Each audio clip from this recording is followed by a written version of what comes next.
People, hello, table. This is a full table today, guys. Welcome back. Of episode 9 of Lunch at the Unfriendly Black Hotties table. We've got lots to eat, got lots of people that want to talk. And so episode 9 is titled I'm Grown and I Do What I Want, Policing Black Bodies and Sexualities and How We Fight Back. When Black femmes and thems claim pleasure, the world reflexively polices our bodies. And in this episode, we ask why and how we're going to push back. People, hello. It's been a couple weeks. Hi, everybody. Hello, Hello. hello. Hi. Listen to all Hello. these Did beautiful, y'all miss us? all these beautiful melanated voices. That's what I'm talking about. And so I would be remiss to not welcome the company first. So we've got the internet, my one of my favorite people on Instagram, and I know they are a favorite to many here at the table. Theo is here. Hey Theo, how you doing? I'm doing very well. Excited to be with all of y'all who I also mutually love and adore. Hmm. I told you We guys love it. they are a fan of us and we are a fan of you, Theo. Thanks for keeping it real for all these hating ass bitches out there. We appreciate it. Anytime. It's Yeah, in my blood. It's in the DNA. yeah. Okay, and then we've also got Doc Dubs. What's happening, Doctor? Hello, hello. Nothing much today. I already told you my random thought for the week, and just been trying to stay awake and keep going with all this studying I've been doing. Yeah, yeah. I've been studying too. Is your random thought this week that Christoph Waltz is a hear me out? Because that's not a hear me out to me. Oh, yeah. Well, see, when I tell you what movie the Hear Me Out came from, then that's what makes it strange. Because he was a bad guy. But then, like weeks ago, we talked about how I had to hear me out for Dr. Facilier and Jafar in kind of like the That same kind of makes realm. sense. That makes sense. So, I feel like it tracks. It does. It I, does. I I still don't agree. understand Dr. Facilier. That man was creepy. Well, I Summer, like I said, hello. It's been like two Hi. months. Oh, not too much on me. 2 months. Not too I just like giving you a hard time. It's fun. It's fun to do. Whips, hello. It's also been 2 months. No, it hasn't. much. Hello, Just kidding. hello. Just It's kidding. it's been some time. I'm I just came back kidding. to the fold most recently, but it's been a minute. Yeah, you're wrong. Life was life, and then I had Life to do be whip life, things and into shape. Yeah, life has hands.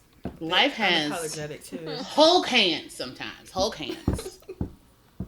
Hulk hands. Super sexy spy back from her international travels. Hello. Hi. Hi. Yes, back for a little bit and then leaving Yeah. again here in a Yeah. month. You know how Carmen San Diego do. Listen, collecting countries and collecting folks in those countries. Yeah. Bodies in a Sure. good way. Bye. Yeah.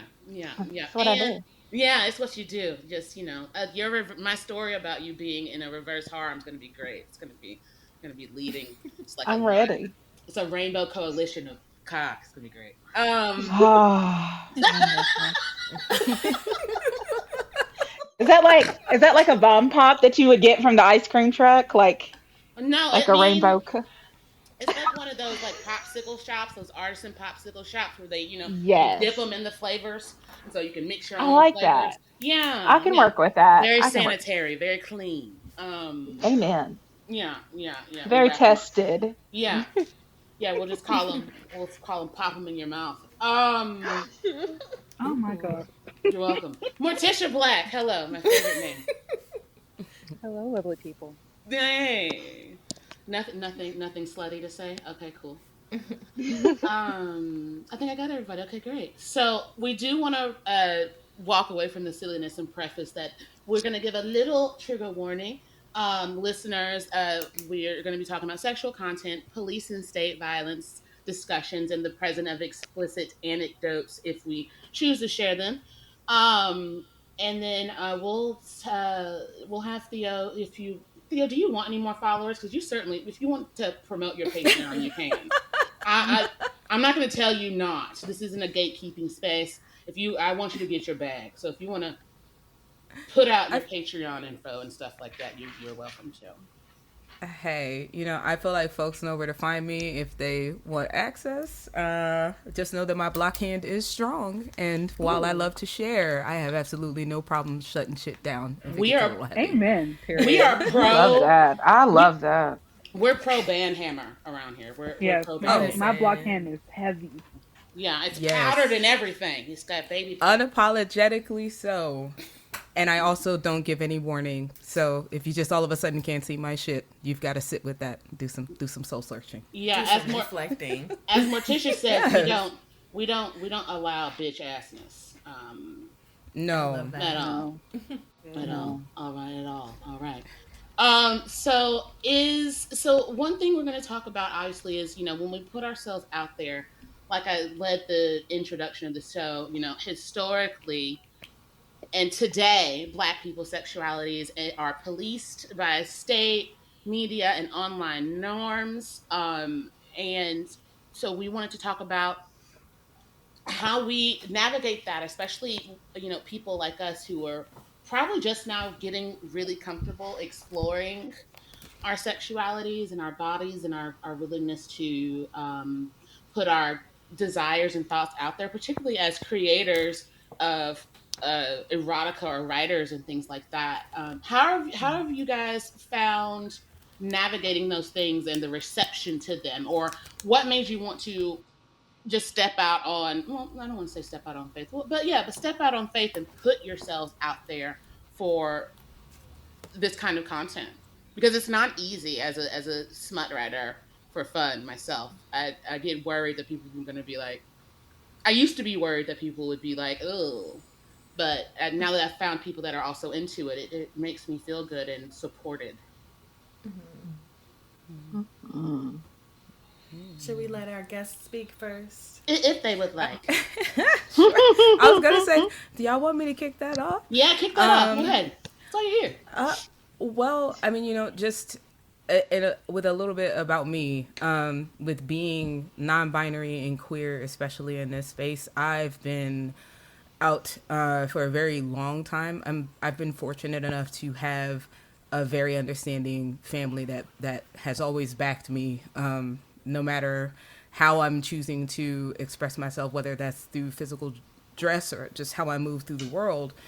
And because of that, very early on, I had to get comfortable with my body in a way that someone who maybe more in sync with the body and frame that they were born into may not have to go on that journey of self-discovery. Not to say that we don't have similar journeys, but that it can take a little bit of extra work when you find yourself not really tethered to traditional gender roles. So I always had to do a little bit of soul searching in how I present, unpack what makes me feel comfortable and what makes Theo feel like Theo. And as I went through that exploration, especially like moving into the later years of life, and finding erotica and even like romance, I never really saw too many characters that really resembled me, who came with that level of complexity. And so I felt like, I know I'm not a unicorn out here. I know people in my real life who move in very similar ways. Why aren't we represented? Where are we? Yeah.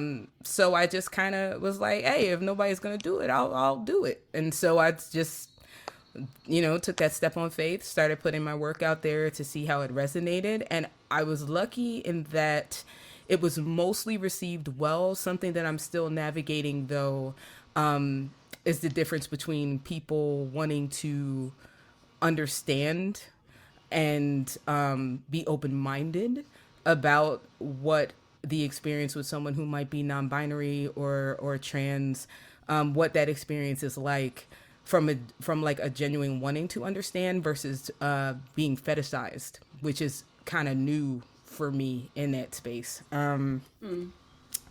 That's been an interesting challenge Yeah. so far. But yeah, that's what led me to the work. What led me to stepping out there. And I've always just been bold as shit anyway. I feel like you pick one or two lanes. You're either Yeah. going to spend your life allowing the perceptions of others dictate where you find your joy, whether that's just your natural joy of moving through life in your day to day, your sexual joy. You either allow somebody else to dictate it for you or you reclaim it for yourself. And I've just always been like, I refuse to walk through life unhappy and robbed of any experience that I want to have. So, yeah. Sorry for that tangent. No, we do a lot of tangents. Not. Why would That you? was beautiful. You've man. listened to this show, right? Thank you. Yeah, you just listen. You just healed somebody with that right there. Yeah. That was not a tangent. For sure. No, we like that. We're Yeah. the show built on tangents. Exactly. Awesome. Speak your truth. Yeah. Anyone else want to add to that? Because the part where you brought up fetishizing and fetishization is probably where I've had to grow out of the most. You know, particularly being, you know, fat and black. You know, there are chubby chasers around. You know, they always want to. It's annoying. So I've had to grow out of those things, particularly in like my late teens and 20s. And when I finally started to love my body, I realized, hey, these motherfuckers they don't want me for me. They want me because but if they really want to squeeze me and they love me for me, then yeah. So I had to learn how to navigate those things with my sexuality because I've always been boy crazy. So I've had to figure out if they really like me or if they want me for something. And that's made me a lot more, I don't want to say selective, but really interrogate dudes. You know, if I do date them, like, you know, what's your game? I don't want to know how much money you make. I got my own money, bro. But if you want to pay for things, that's fine. What is your mindset when it comes to me? And I can be the best version of myself if it's allowed. But I'm going to do that regardless. So I like to try and narrow out what their objectives are right off the bat. But it took a long time for me to see that because it took a long time for me to love the physical me, which is weird, but it's worth it. No, I think I spent a lot of time alone as a kid, so it made it easier for me to observe people and like start to see how people would react in certain situations or do certain things and say certain things. And I was always curious, but I didn't have the vocabulary that I needed to like convey what I was thinking or saying. And then when I had that and I started speaking to people about things, they just kind of avoided me because they're like, oh, she's too weird. Like you said, it's bad enough being fat and black and a woman. And then on top of being that, weird is stressful because that's the thing like that's gonna stress you out the most. Like people think I'm weird. I just tend to stay to myself because it was too much, especially in high school. And then in college, I finally decided to say, you know what, I'm tired.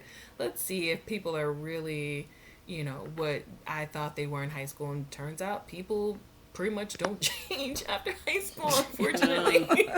Yeah. But I finally had my voice. I finally figured out what I was okay with and what I wanted to do. And if I realized, like, okay, I prefer people who are direct. So a lot of my friends are like, they're on the spectrum in that way. And so a lot of my guy friends back then, especially, they're like, yo, you know, they're only with you for X, Y, and Z. And I was like, that works for me. And they've never really seen anybody like me say those things before. So I got them to like talk to me. And it just, I found my voice by being quiet, which is kind of weird to say because once I was ready to speak, people listened because they weren't used to me talking before. Right. So it was just kind of interesting to see how that played out in college especially. But now that I'm an adult, I try to remember, like, again, society norms don't really lend people that experience. So, yeah. And I'm thankful for it, honestly. Yes.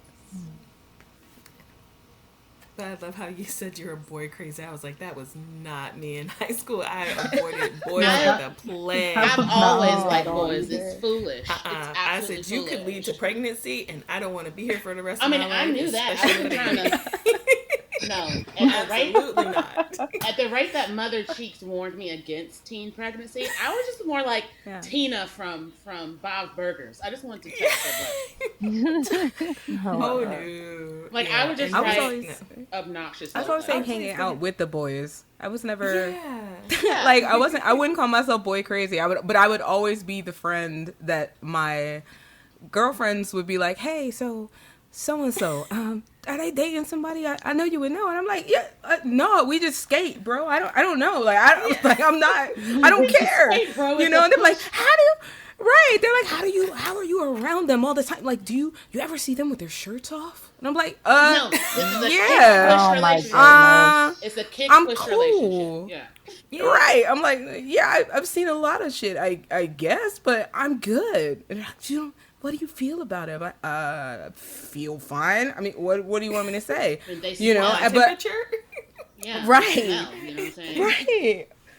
I'm like, ain't nobody checking for them. I'm like, they smell bad, man. Yeah. Like, we're just out there minding our business, getting in trouble, running from mall cops. Like, I don't give a damn. I just, however, they're sisters. I was always mad interested in their sisters. There it is. All right. Yes. Hey, where's your sister at? Right? Like, hey, is your mom home? Like, what's happening? Her mom. I heard she just got a divorce. I heard her Hey, dad. Right? Parker. Oh, absolutely. Theo could totally catch Miss Parker though. I'm not even gonna not. That may be a Doc story for Dove- another time. I Doc may have Dove caught Miss also Parker once I was Hey. legal. I'm Hey. just A time saying. or two. I feel like you and Doc Dove Yeah. would totally catch a Miss Parker. Let's put a pin in that conversation because I want to hear We it. have to have a story time. Cut out one of these segments. That sounds great. Okay. I got stories now. This is why we do this. You know what I'm saying? We don't have to, run off a thing. It just helps me stay not spazzy. So is anyone comfortable talking about a moment when they first recall their bodies being policed? And I'm not trying to be flippant or anything, but I think I could speak for all of us and say it was probably happening to us at a young age when we were told not to wear certain things around certain people, Yes. not to act a certain way around certain people. In my research for this episode, and just living life, I've learned that those are ways people try and stop you from being authentic in a way because as a lowercase t, I wasn't really thinking about shorts being too short. I was thinking I live in the South and it's hot. Right. Or, don't be around so and so alone. Blah blah blah. Like those are weird things to me. They would never tell me why. So without that context. But was it for my safety, or is because you didn't want me enticing someone who does dirt? Like make up your mind. So it's not my fault. Context matters. Yeah, so I need to know the Yeah. truth. Thankfully, that was more like my grandpa, but my mom would just be like, "Don't be around that motherfucker. He's nasty. He's like blah blah blah blah blah." Mm-hmm. So, are there times where any of us or you guys felt policed, or like if something was gonna happen because it was gonna be your fault? Well, no No, matter I what don't you think did, I it was ever your had- fault. You Yeah. were breathing, and that's Yeah. your fault. Yeah. Yeah, I don't think I ever had that Oh. moment. I think for the most because I was a tomboy, girlish kind of person. So I was always outside. I was always in the mud, even though I hated being dirty. It was just always dirty. I was always like playing really rough with everybody. I didn't care who it was that was there. If we were playing, we were playing. If we were playing like baseball, we were playing baseball, which meant I was gonna slide, which meant my shorts were gonna ride up just a little bit. I was just gonna pick the wedgie and keep going. Like I never thought about like were my shorts too short, was my shirt too tight. Um, it wasn't until probably like fifth grade where I realized like people actually looked at me in a different way, and I got like voted biggest butt in the fifth grade, and I was like, what? Excuse me, for that's where puberty decided to put its hands. Like everybody else was growing everywhere else, and I was just right there. So that was the only spot where I was like, all right, Fucking puberty. we're gonna have to figure out this pants situation because they can't be too tight or too loose. Because if they're too loose, I don't like it. If it's too tight, I don't like it. So it was more so me trying to figure out what fit my body the best as far as clothes went. But I don't. I mean, and I also stopped going to church really young, so I probably bypassed a lot of that body shaming that happens inside of a Southern Yeah, Baptist church. So girl. when I was just like, y'all not gonna tell me the truth, so I'm just not gonna do this with y'all no more. And thankfully, I had a mom who was like, if this isn't where you need to be, then this isn't where you need to be. So she did give some little tidbits about like if someone approaches you like this and you don't like it, you tell them. If someone says this Yeah, and you don't like it, you tell them. yeah, Or you literally just walk in the opposite direction, walk around them, and then come and Your tell mom me is or a your real brother or one. your yeah, sister or yeah, your dad or whoever, and then we'll go handle it. yeah, So Yeah. that's been my experience. yeah. Mama So I Cheeks was never had like similar. the full like policing like do not go to this place around this person because those people were never in my life or my mom's life Yeah, because she had already cut those ties because you're not going to just be around and me have to warn you about a person. You're not just going to be in their life. Sure. I hate to say it, but she was ahead of her time yeah, because Yeah. man, those holes Yeah, are hard for to sure. break. yeah, Yeah. yeah. Hmm.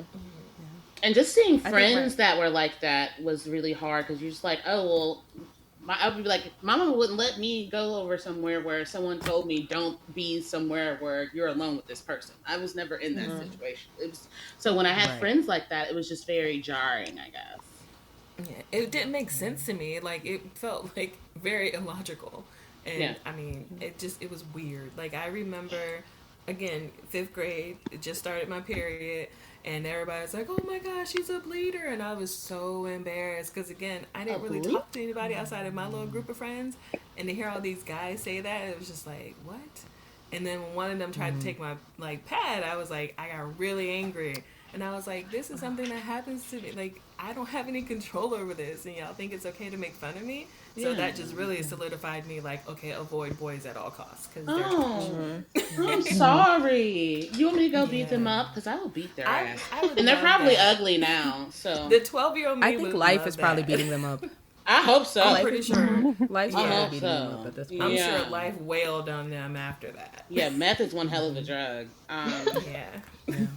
I really lucked out as far as like with parents too. I mean, I didn't really have a situation where I ever felt policed by my parents per se. But I do know like I can remember like just like it was yesterday the first time that I was ever catcalled, and like I remember I was only 11 and I was just walking to school and I didn't know what a catcall even was at that point. Yeah. And I can remember because I grew up inner city Philly, so there was like I know like people's grandparents are like I had to walk a mile. I literally had to walk a mile to get to my bus because I got bused to another part of the city. And just in walking to school, and I was like my family was like, I wouldn't say I was necessarily sheltered, but we were pretty squeaky clean compared to like the other folks in the neighborhood that I lived in. And with walking to school, I had my like little headphones on. I'm listening to my Lenny Kravitz or whatever shit I got going on. And I remember a guy stopping me at the light when I was going across. He asked how old I was.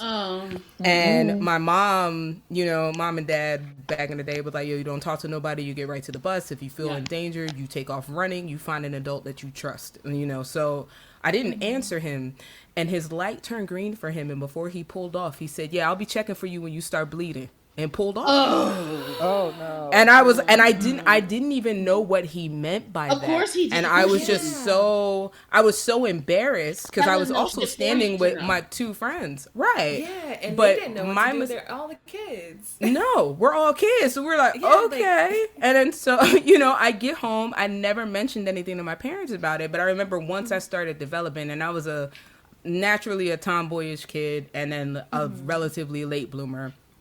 And when I started developing, I began policing myself because I felt uncomfortable. Like I was like, "Oh, this can't be too tight. I don't want to give the wrong impression."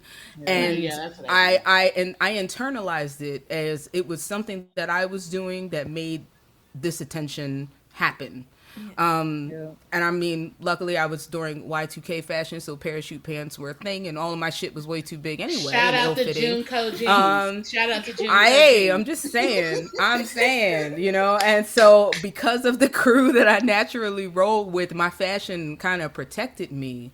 But I carried that for a long time, that internalized, like, I have to dress this type of way just to keep my own body safe, and looking at my other classmates and being like, wow, their figures don't look like mine. You listen to a lot of good Charlotte, didn't you? Oh no, I was not okay. So that was unfortunately I went to like a predominantly white high school where it was 97%. No, 98. Look, it was 98% white, 1% black, and then they just gave up on every other person and was like, and 1% other. So that just grouped in anybody that was remaining that wasn't black. It was like, and 1% other. And they were all about the good Charlotte, and I was just not. I was always like a 9-inch nails. I was Tool. I was like into more. Yes. And so when Good Charlotte came around, I was like, ugh, man, get the fuck out of here. I just wasn't into it.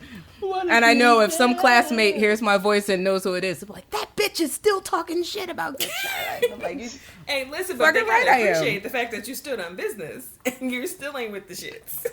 Yeah, and I'm still not with the shit at all. Y'all can keep all that shit. I wasn't into like dashboard confessional. Like that was not my shit. I did love Incubus though. Oh, I'm still in love with Incubus. We had still in love with them. Don't even. Same. Oh, Lord. Yeah. Someone says something bad about Brandon Boyd, it'll be a fist fight. Oh, it's a fight. Yes, it's fight on site. We ride at dawn. No, if I want to be moody and think about, singing myself to sleep, I'm not gonna listen to Dashboard Confessional. I'm gonna listen to radio. Like, give me a break. Yes. Thank Give me you. a break. That's a fucking Good Charlotte. Do anything, yeah. Turn that shit off. Thank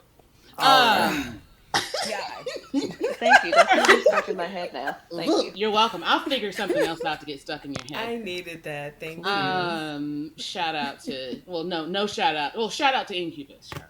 Yeah. Okay. Mm-hmm. Next question. Where do you see policing show up online versus in real life? I think we were all very averse of how black people are, policed online, particularly in communities in which we frequent. But where do you start seeing the policing and the I don't want to call it gatekeeping, but the policing and the don't do this, you shouldn't do this type thing on the interwebs? Definitely with rap artists, like female rap artists is where I see it the most now. And I hate to say that, but it was even back then, like when I was coming up, Missy Elliott, Little Kim, Foxy Brown, like Mia X, all of them, they were heavily policed. And even now more so, you have Meg Thee Stallion and all these other artists that are out, and like Sexy Red, just the way people come at them for what they do, it's really no different than what male rappers have been doing since like the birth of rap and hip hop. Is wild. The policing is so strong. I'll never forgive the people who want to continue to deny that Megan Thee Stallion was shot. He's in jail. Right. Like, do y'all really think white people would have locked him up if it didn't happen? Like, he had other charges, obviously, but that was the one that really propelled things to where they can get him for the RICO charges. Like, little y'all, motherfucker. 2 + 2 is not 5 just because you scream it at the top of your lungs. Like, I just... Like she said in his, write him a letter or something. Yeah, basically. Give him a conjugal visit or something. I love that shit. Don't nobody want to conjugal visit that little man. First of all, you're going to spend the first 5 minutes looking for his wig piece. Like, why? He's built like Mighty Mouse. Why would you want to fuck that guy? Mighty Mouse got fucked that still. Why would you want to fuck that guy? The bar is below hell when the fact that I know that he's Well, gotten it's laid also is just over wild. his height, so. Yeah. Ugh, Lord. But that's where I see it the most, and to say the opposite, like I see it a lot in the church, Yeah. which is one of the reasons why I don't go to the church. Yeah. I just don't. Yeah. Yeah. That not wanting to go to church conversation at 16 with my mother was difficult. Because she was like, oh, we go to this family church. I'm like, that's the main reason I don't want to go. Like, because I'm so it's your second cousins, and then they'll be like, oh, your thighs are too big. Why are you so big? Why you talk like this? Why you do this? Why is like, her skirt so long? We're like, why are you pregnant, bitch? Like, why are you talking to me? You know, so I would also kind of her fight blouse back. is too loose. Why is she Dirty. not wearing a slip? It's Yeah, a 98 slip. degrees. I'm Leave me also alone. 12. I'm fat. also 12. I'm also 12. I'm What fat the and fuck it's I wanna 90 wear a slip degrees. for? Yeah, a fucking girdle. No teenager Oh, should know what a God. girdle is. The I'm fact really that I glad had to that- learn what a girdle was at the age of 13, It's that's ridiculous. literally villain origin story type shit. It's ridiculous. Yes. I'm really glad that I didn't have to, like, I wasn't forced to do the whole church religion type of thing. Because I think I was about 7 when I started questioning. I was like, wait a minute, all of the stuff I'm hearing doesn't sound right. And then after that, like, it just wasn't forced on me. Because there is just, like, a lot of hypocrisy in the church. And it's rampant. Even at a young age, I Yeah. just wasn't with that. Yeah. And I was like, the what do people you- holding it up were women. That was the one thing that Yes. I noticed. Oh, yeah. Men sat back and Yes. they let stuff happen and they did things that were unsavory. And women uphold the faith and they uphold all of the policing, which is wild to me because you were once a young girl too. Like, why Yeah. are you okay with this? But It's- it's it's- like, you know, these systems, it does a number on all of us. And Yeah. some of us, you know, we kind of get to a point where we can unpack those things. And for other people, you know, you live in it so long that you kind of start parroting the things that you were taught, Yeah. which is sad. But I mean, it's not too late for anybody to learn Never and do too better. late. Yeah. Yeah. For I'm someone fortunate continuously enough. on a learning journey. Yeah, it's never too late. Yeah. And you never Well, I'm stop fo- either. Yeah, and I'm fortunate enough to be a product of a former Panther and a hippie, and so their notion or their That's thought what around it it is. was Okay, good. yeah, their thought around it was that your faith, whatever it may be, is yours to organically form yourself. I can't tell you what to believe in there. That's something you've got to feel. And when you try to force that connection, it's traumatic. And Yeah. it's just I had a couple experiences of going to church very early, and I just, you know, one day told my mom, I was like, yo, I don't want to go back there anymore. I mean, these people talk about loving everybody, but they're talking shit about everyone all day, every day, and I don't feel comfortable. And my mom was like, all right, that's cool, you ain't gotta go no more. And that was the end of the conversation. You know, love she was that. like, I let you try it I out. love that for You didn't you. like it. Yeah. Shout out to You know, Theo's and my- parents. Yeah. Shout out. Hey, shout out Mama and Pops. They Or the I'm sorry, real she would be mad at me. Shout out Mama and Pop. I'm working on the French, Mom. Don't be mad at me. I like to say And I'm they a policed heathen. everything. Like, if they saw another woman wearing red lipstick, or if she had on a certain hat, and it's wild. I was like, I don't feel safe here. I really, truly don't. Yeah. Especially coming up in the South as a big black girl. Yeah. And you just know that they're talking about you. You The know one, it. yeah. Go ahead. Oh, no, I was just saying it's the way like they we're make you for- feel small. Yeah. Yes. We're policed everywhere, and it's like you would think that there would be, because like when I hear about, you know, the civil rights movement, like church was some place where people went, you know, to organize and for community. But then, like, just thinking about what it has become over the years, and I'm sure that there were still, you know, the type of things that we deal with today in churches back then. But like, you think of like, where is the community aspect? Where is, you know, the actual love that people are preaching? And it's like, if we're being policed in those spaces, and we're also being policed out in the world in our everyday lives, like, where can we be ourselves? Right. You would think that place is the internet, but now we are on the internet also being policed. It's very frustrating. It's something I know we talk about a lot in our group chats. That's how we met. Was fucking Instagram. So Yeah. I think Mm-hmm. that, you're either judged if you're not like an IG model or if you're just like a body positive person online, if you're a meathead or a Yeah. muscle mommy as an aspiring muscle mommy. You know what I'm saying? Like you get judged by just trying to be Hmm. Just by organically existing. yourself. Yeah, just by Yeah. existing. Yeah. Like you If can't breathe on some of these Mm-mm. platforms. if you don't fit Because whatever as soon as you stereotype click that on person web, was introduced to, you're Yeah. done. Yeah. you Mm-hmm. click on any random Instagram post with a whole bunch of comments, and you'll find haters there. Always. Mhm. Yeah. Yeah. There's Yes. always going to be those like handful of people, and it's just it'll be just like the most like lighthearted post of somebody just living and loving their life and themselves, and then you got the haters. Yeah, there's going to be two Yeah. pandemics that never end. Probably COVID and hateration. Yes, there's always hateration in this dancery. Like there is Yeah. always. Fuck. Always. Yeah. I just want to be happy.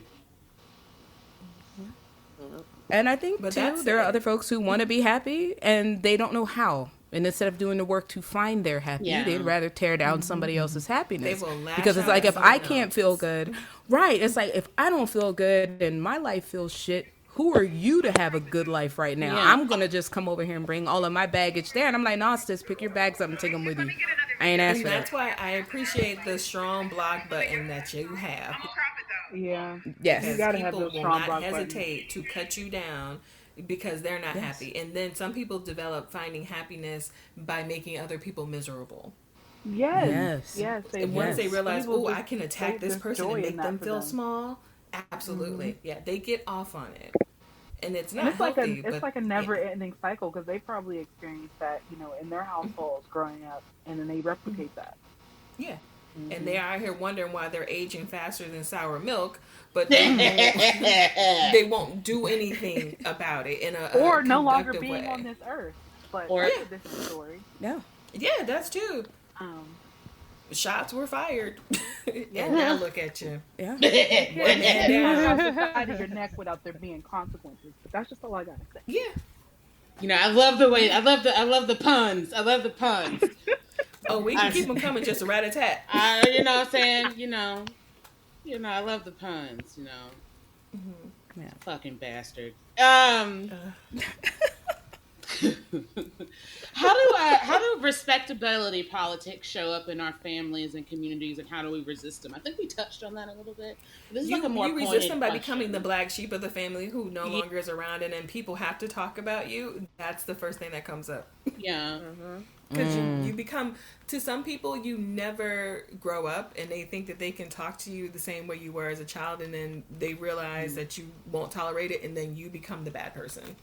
So you essentially entered your villain era without even knowing it. Yeah. Right. Or at least that's what it was like for me. Well, I grew up That's where I'm headed. fairly confident. Like Yeah. it took me a long time to be confident in myself, even though my mother and my grandmother, even my grandpa and my uncles were like, "You have every reason to be confident. No one's telling you not to be." Like I didn't feel like that based on whatever Eurocentric body standard that stood at the time. So I think the where I'm at now with that is just I just don't put up with things that make me unhappy. I don't want to fuss Yeah. with y'all. I can say whatever I want. I'm grown. I pay my own taxes. You feel me? And you can't police what I say because it's my mouth. Yeah. Mhm. And so if I don't want to come home for Thanksgiving, God damn it, I'm not coming. And And, silence Right. speaks volumes. and it's not because I'm mad, just because I don't feel like driving or dealing with y'all. Yeah, I don't want to Right. be policed during a time of where I'm supposed to be giving things. What am I thankful for by coming home to visit y'all? For reminding me of why I'm not here. Or why I Why I never don't come come here. home. You don't Yeah. ever come home. This is And why. that's the first thing out their mouth. It's not, oh, it's so good to see you. I'm so glad you can make it. Ugh, you finally showed up to see us, huh? I guess you got tired of being around. Da, da, da. It's like, okay, this was fun. I'm leaving. And where my plate at? Oh my god. I don't even want to play. I'm leaving. No, I want to play because Mama threw down. Excuse me. Like people don't realize like when you spend enough time around like your immediate family that have like certain patterns of behavior and like you're the more quiet relative like how I am with my family like you observe enough shit over the years and that you observe enough patterns, and then you get to the point where you're finally adult. You're like, you know what, y'all are still on some bullshit that I really don't want in my life. So y'all can get this 5 minutes of contact, and then I'm going back to what I was doing. Here, here. Yeah.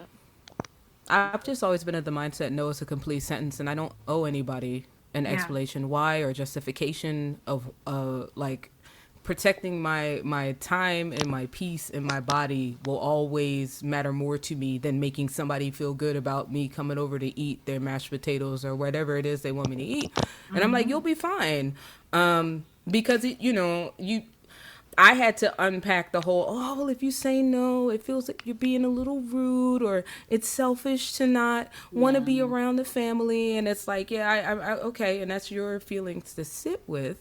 But I don't have to sacrifice my mental stability to make you feel good about whether or not I think that your candy yam slap. Like, that's not my job, Yeah. and I'm sorry, but there are no candy yams good enough for me to be sitting on the couch the next day unpacking why I have to talk to this one relative about why I may dress more masculine or about my partner or about how I show up. Like, it's like there's too many other variables there, and I have to pick and choose my spots and move Yeah. accordingly. I'll never be that hungry. And I'm Trust me. I'll never, never. be that hungry. And you know what? I cook great. I'm like, Mom, Yes. you fucked up. You gave me all your recipes. I can make all of that shit myself at home. Watch my football games at home in my comfy clothes. I don't even have to get dressed. I could just stay here. For And whatever I know the how to make holiday all may my be. favorite food, so I totally understand you. Exactly. Exactly. Learn how to cook for Exactly. yourself, and you'll never have to eat around people you don't like. Here, here. That's it. That's it. And I Same don't have ones to that wait for a complain about colonizer you. holiday to eat it. You know what I mean? Like, Ew. Say Listen, that. you know, listen. So I'm cool That's if y'all want to, it. if you want to have your pretend holiday, I'm good over here. It doesn't. I'm just gonna I'm thankful. watch my every football. day. Right. Yeah. Right. Every day is I get Juneteenth thankful. over here. We're gonna cook Facts. Juneteenth things. It's only the Facts. holiday we celebrate. And Thanksgiving never Facts. sat right with me because how y'all gonna be celebrating what you thankful for and then 6 hours later go out there and like mollywop and like chuck people for $5 off a TV? I will never understand it. Listen. I'll never get behind it. I've never gone Black Friday shopping. Even the name Black Friday has never sat right It, with me. it, it, I don't like I Black don't Friday know. at all. Mm-mm. That I might don't be a want to get little off bit. track, but It should be it's Green true. Friday, all the money made. Shit. Mm-mm. Black It Friday. should The be called TV Scam die in Friday. 6 That's what it months. should be called. And the TV die in 6 months. I'd be mad. Oh Lord, I can't. I don't like it. So yeah, I don't celebrate Right. it either. I just watch anime. There you go. There you go. I just watch football. That's it. I just watch football and kick back. My family could give a damn about a Thanksgiving. Like, Yeah. when you're indigenous, you just don't give a shit. So it's like, all right, well, No. fuck this day. No. Y'all trying to watch some football? We kill Like- it. We're kicking it. We're kicking it. We don't even want to. Right. No, we good. We're good. No jive turkeys allowed. Exactly. No No dry jive. ass bird. Keep it. Um, okay, let's see here. So, what are some ways we can? I know we kind of just touched on this a little bit, but where are some ways that we can feel unpoliced? And by unpoliced, I mean safe and ourselves, and learn to grow and develop. Because sometimes you got to remove yourself from the communities in which you came, and do a lot of the self discovery yourself. So how do you champion within yourself to like, I guess circling back to what I said at the beginning, going back and stepping out on faith and saying, okay, I can unlearn these things and be the version of myself that'll make me proud. I think something that has helped me is I've always been an outspoken person, and I don't. I probably get that from my mom, but I I feel like if I'm existing in a space, I'm going to be respected. You're not. You don't have to like me. You don't have to, want to be friends with me. You don't have to anything, but you're going to respect me. And I think for me, it's always, I'm not, I don't have like the same experiences as most people my age when it comes to like relationships and, intimacy and all those things. So like I've always felt like I've had to kind of just make it clear, like you're not going to, make any judgments about me just because I haven't done X, Y, and Z or whatever it is. And so I think finding your voice and being firm in it, and um, you and setting those boundaries early when you're in a space is very important. Yeah, there's one line from a study I was reading in preparation for this episode. From the paper is called "As a Woman Policing Black Femininity Through Unsolicited Digital Advice," and we don't want this to be unsolicited digital advice because people are going to be listening to this on digital platforms. But I thought it was worth saying that across global platforms like TikTok, YouTube, and Instagram, niche digital communities have emerged to regulate and police femininity. These groups enforce rigid gender norms, often targeting women who defy expectations. This research examines how Black um, femmes are subject to racialized digital policing, where unsolicited advice often begins with, "as a woman, you should," and is Mhm. used to devalue Mm. and control expressions of femininity. It's a fascinating paper.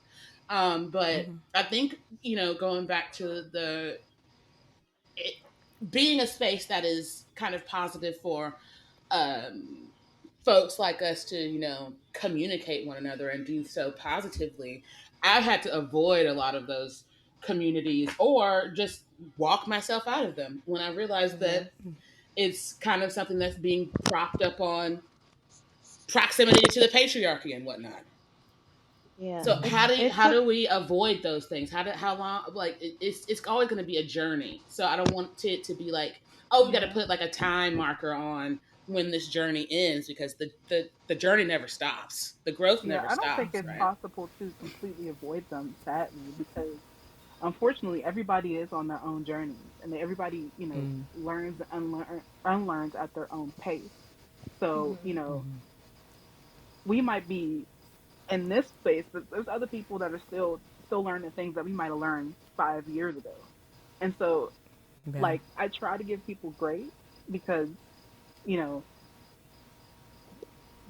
I don't know what people have gone through. I don't know what people have been taught, and like all of us, we have to unlearn. We're growing up in a white supremacist patriarchal society, so there's a lot of things that are ingrained in us, that we all have to unpack, and so like I said, I try to give people grace, but there comes a certain point where it's like I got to protect my peace. You can unlearn over there, and once I realize what you in this space is all about, I got to go. Yeah. What is the defining moment when that grace runs out? I think I think. because I'm all about protecting my peace. I think, Mm-hmm. especially when you look at, you think about how like stress is a silent killer. You think about how, um, racism and the impacts of all these systems that are at play has on our health. When that becomes when you can feel it, it's a thing that you feel. It's like, oh, I can't. This is not for me. And once you have that feeling and that realization, I think that's the time you have to go. Nice. I like that. Well said. I completely agree. Like it. I don't know when this started happening, but like maybe last year or the year before, there was this like big trend on YouTube, and I think it's starting to transition its way into like TikTok and Instagram. But it was all about hygiene, like feminine hygiene this, and get rid of your strawberry legs that, or like these random like this is how I shower and wash and bathe. I'm like, okay, why is this popping up on my feed when I've never interacted with any material like this? And then that changed into um, tapping into your divine feminine, and then that changed Yeah. into tapping into your dark feminine. I'm like, where is this coming from? Like, Yeah. it's like this, and like you said in the study that you read off, like now of trad wife and cook this way and move this way and hold yourself this way, but it's like a reproduction of the respectability politics from Mm-hmm.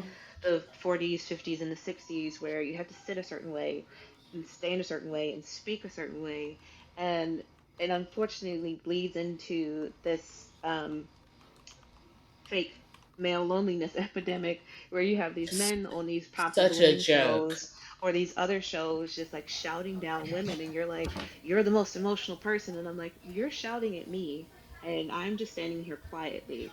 How am I more emotional than you in this moment? So it, like, I don't know, I did a whole lot of like not interested in unfollowing and just like wiping all that away from me because I don't know what happened from 2019 to 2022, but that became all that was on the internet. And I'm like, look, I just want my Korean skincare, Right. and Listen. I want the state to give me the money that I'm owed. Give me And my so I'm loot. sitting here doing my skincare, calling the unemployment office every day, trying to figure out where my money's at. And I'm just Yeah. like, I'm not interested in whatever this part of it is someone's journey, it is someone's growth in that way, and that's fine, that's great for you, but I know that it's not for me. So when I see those things pop up, I immediately go, not interested, unfollow. Because if Yeah. someone I've followed for a while is now getting into that, I'm like, our time together is now done, because Yeah. this Yeah. isn't the direction that I want to go in. It's not the things that I need in Right. my life right now. So I'm just going to separate myself from that and go find the other things that I want. But Yeah. for me, it always, I'm academic at heart. Like everything is a study to me. So I'm asking questions about everything. Why did this show up? When did it show up? Why is it showing up? Who how did this person get into it? Is it something I need to be interested in? If I'm not interested in it, how do I get it to go away from me? Mm. If I am interested in it, which aspects actually am I interested in? Is it the entirety of it? Or is it just this one spot that she said something about, um, I don't know, whatever it was. But if that's the only thing that I'm interested in, where can I find that somewhere else that I don't have to interact with the rest of this material? So finding the space to see in that stuff, like, is there something here that I'm interested in? What is it? And extracting that and then finding it someplace else is what I typically do. So that way I'm not um, putting myself in a place where there's information that I feel might be detrimental to me down the line. This is why you're our head librarian. I tried to tap you in some of this, research, but which I found interesting, and I was asking you about other research for completely other different things. So no, I think Yeah. that's well said. Um, what else, gang? What else do you want to talk about as regards to this? Like, I think my next question would be, hmm, what's my next question? How I like I, one way I've discovered those types of what Doc was just bringing up about certain creators and like, things like that. Like I'll follow a lot of big girl creators, and then they'll have the get their stomach stapled or something, and now Mm-hmm. they've become like these beautiful fashionistas. Like they still look great, but was it for your health or for clout? I mean, I don't, not that that's any of my business, but if it's for your health, then I'm about that life. If it's Hmm. just for clout or more opportunities, I want you to secure your bag, but my God, to what Yeah, end? I think Mm-hmm. in the fitness space, that's where I started to see it too, because people started leaning into more get get the body fast type things, Mm, or yeah, like pushing supplements and things like that. And when I see it, I'm like, okay, you you got your gender affirming care, whether it was you got your boobs done, you got your legs done, your lips done, you got the BBL, whatever it was that you wanted, you got that for you to feel how you wanted to feel in your body. And I'm very happy for you to have that.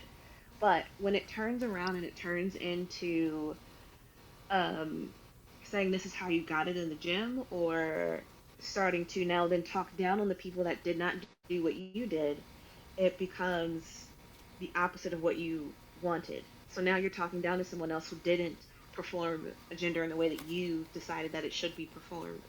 And like I said, I'm happy that you got the care, the affirmation of the body that you wanted. But don't take that affirmation and that praise that's coming from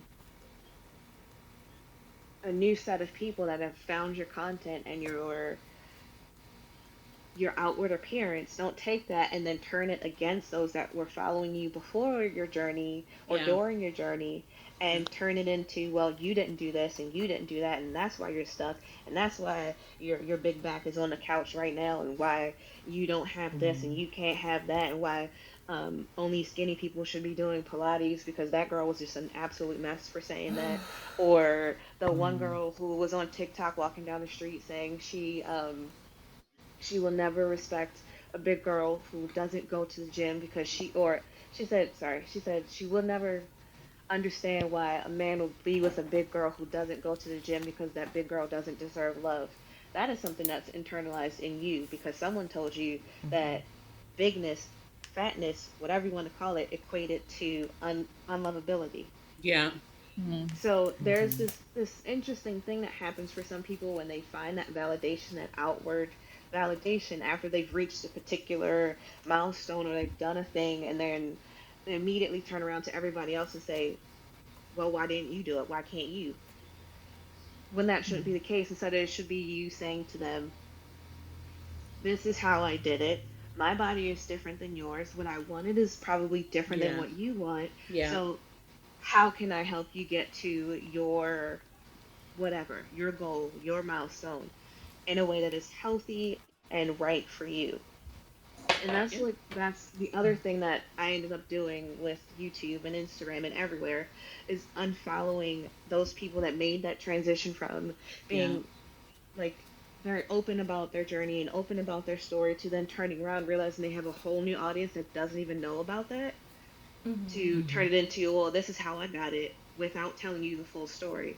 And then now you're just like, well, she did it this way, even though you could probably go back and see that she locked half of her channel or he locked half of his channel. They locked like 5,000 photos up. They archived so much of their work.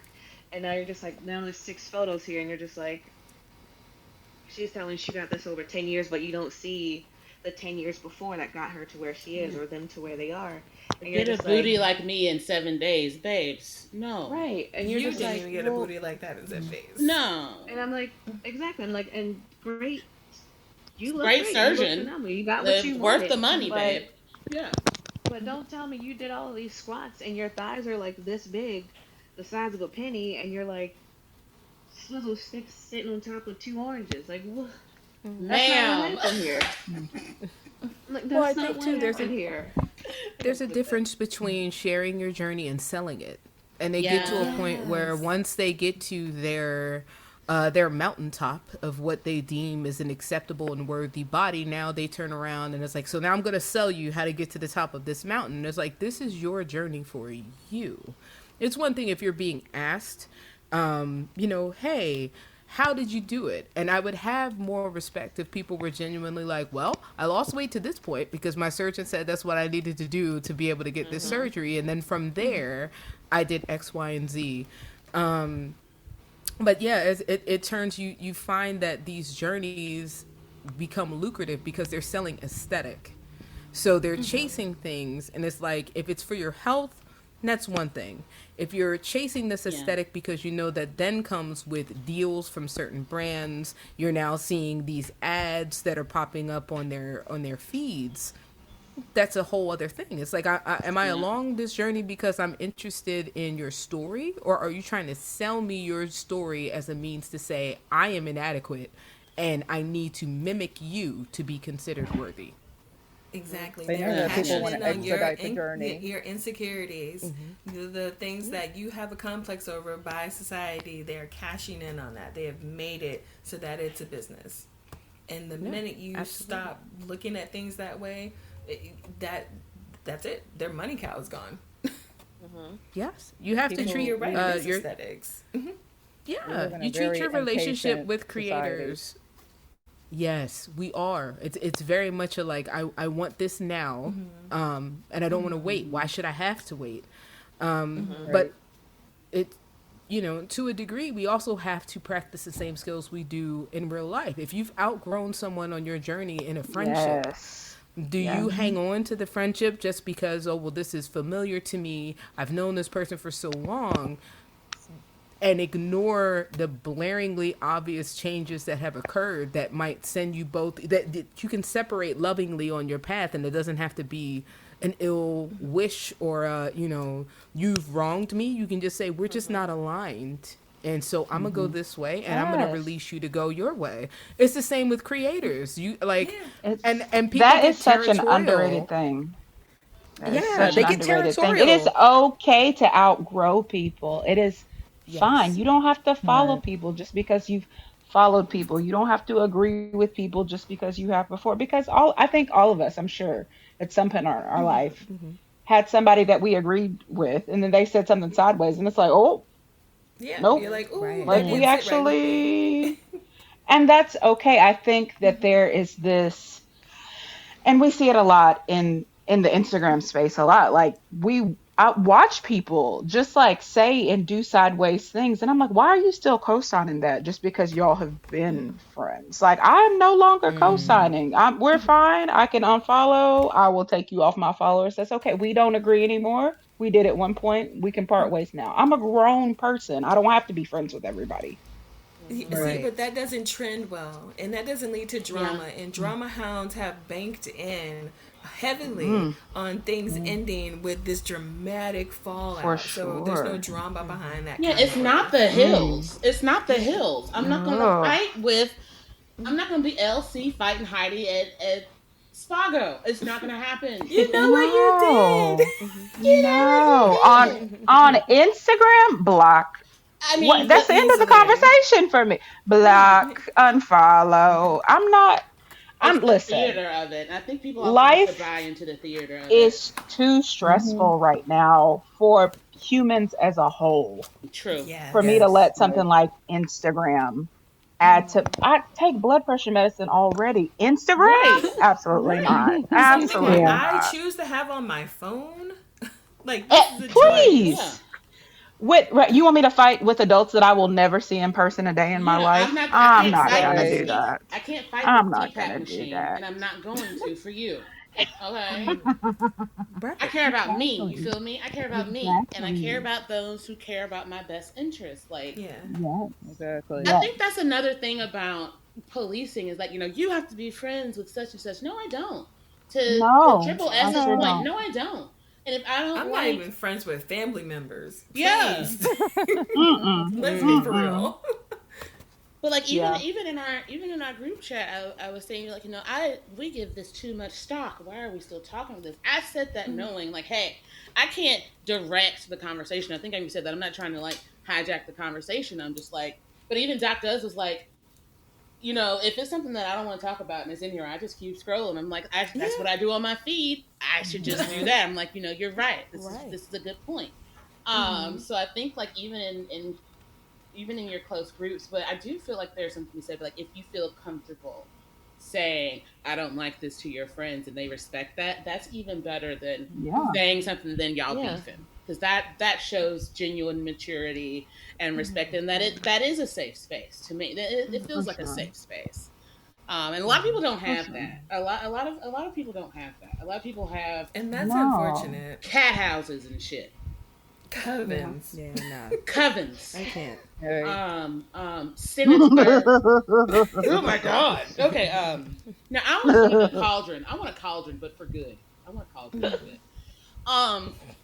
So before we get into some fun things, what are so and we can I'm gonna add some resources to our blog as I always do, particularly some of the academia I've cited here, and some books. We got some things for you guys to read. That is not smutty nonfiction, but we have some of that too on our list. Mm-hmm. So what are if there's one takeaway from this conversation, and I didn't even well, actually before we wrap up, I didn't even touch on the part where the government has a say in the policing of black Oh my bodies by God. way Oh of Lord. by Oh way of Lord. military hair requirements or public schools having hair requirements and like cutting kids locks before wrestling tournaments and shit like Mm. that. How does that That's like sort of what I was especially in thinking these of. public spaces, if we have to Mm-hmm. navigate laws, of course people are going to take those laws into their own fucked up interpretations. and make it even more racialized or radicalized based on who's in those spaces or not, particularly people who are so geared toward being protected by the patriarchy. I see that more than anything else on the internet, that there are going to be large groups of non-black or women of color saying, or people of color saying, hey, you shouldn't, why are you like this? This is like, it goes back to that statement in the stage, like, as a woman you should not, or as a, Mhm. should black people be doing this? Why are indigenous people so mad about Thanksgiving or fucked up shit like that? Those all go into how we're treated just on a day to day basis. It's very frustrating. So how do Mhm. we continue to navigate those things besides working our damnedest to have them struck down? Now, I'm I, speaking as a child free woman. Yeah. I say malicious mhm. compliance. Yeah. What do you mean? That's my go to for a lot of stuff, and it might not work for everyone in this day and age. I practice disconcernment and malicious compliance. That's the short I answer because think I know I y'all think finna give it calling to it me. out. Calling it I out is think good too. Yeah. Calling it I, out is necessary. I think if you feel safe enough to do it, because I think oftentimes, I'll see people like, for example, I sometimes I see those videos of like black people filming a white person saying or doing something really Mhm. racist, and you'll see the comments like, "Oh, if this was me, I would have beat them up, or I would have said this, or I would have done this." And it's like we have to understand that not everybody is at the same level as you. So you might have handled this situation in one way, but you're not. That person is not you, and Yeah. so I think just existing, especially as Black people, especially um, just given our history, that is resistance. Um, the Mhm. fact that we continue to show up, and not all of us are going to be the ones taking to the streets and protesting. Not all of us are going to be the ones beating up some racist person. Like Hmm. that's just what it is. And so And why does it always have to be us? Yeah. Right. well, that's because nobody else is going to do it. But Ugh. it's sadly, people like to throw around the word ally, and we've talked about this on this podcast. But Yeah. people, that's a little trophy that people have. Like, oh, I'm an ally. That doesn't really mean things to people. Mhm. Um, and Mhm. so you have to know where you are in your journey and what you feel comfortable doing. And so if complying is what you feel comfortable doing, then that's what you do. I will speak out and call out something where I can and where I feel uh, safe to do so, because I'm gonna say it right now. I'm not dying for anything. Um, I Now, I deserve I deserve to live, this especially reminds just given me. Mhm. given what my ancestors or our ancestors have gone through. Like, I Yeah. deserve to live. Mhm. This reminds me of when I was in the eighth grade and we were doing Grease, and of course I was Rizzo, but I had cornrows at the time. And so the one of the girls was like, "Well, Rizzo didn't have cornrows," and I was like, "Well, this one does." And she tried to Oh. hurt my feelings about it. So she went to the teacher saying, "It's not going to be like the movie if she has cornrows." And my teacher, who's this white lady, was like, "She can wear whatever she wants. It's make believe, and she's singing your part. So you can either not be in it, and she can have your part, or you can leave her and her hair alone." And my mom was like, Yeah. "I Mhm. fuck with that teacher. I Period. like that. I like that."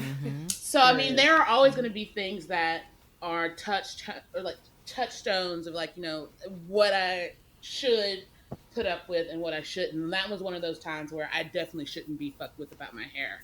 So I Mhm. stopped letting I even stopped letting my mama police me about my hair. Every time I need a retwist, I'm like, listen, it's my hair. Okay, and so there are always going to be those little like markers where all the things they taught you are going to come back like, well, I wasn't talking about me. No, I'm gonna stand up for myself to you too. And there are a lot of people who cap for the internet. Isn't that the phrase that they use? That's what the children say, I guess. You talk, yeah, you talk a big game online, sir. But when it's you in that moment, everyone has their response, and you don't really know what your response is going to be given the situation. No, you don't until you're in that situation. Until you're in that situation, you think it's fight, but it might be flight. It might be fawn. You might freeze Because you don't know racism, what misogyny, misogynoir, those things are traumatizing. People don't understand, you know, like we can talk all day about how we are going to act in situations, but when you're alone and there's no one else out there, like, you know, and you have nobody to protect you. I don't, you know, fault anybody for, you know, doing what they need to do in that moment to feel safe. Exactly. Yeah, your safety is paramount, especially in situations like that, because you don't know who those agitators have with them. Yeah. So no, I don't fault you on that, because I know in a lot of, even after situations like that, I've done exactly that. I'm like, and then gone home and Especially said when I it should comes have to said your this and this and this and this, but I was right. so shook and stuck in that moment, I didn't even know what to say, or I was gonna say the most fucked up shit I could have, and then probably escalated it into a way that I didn't want to.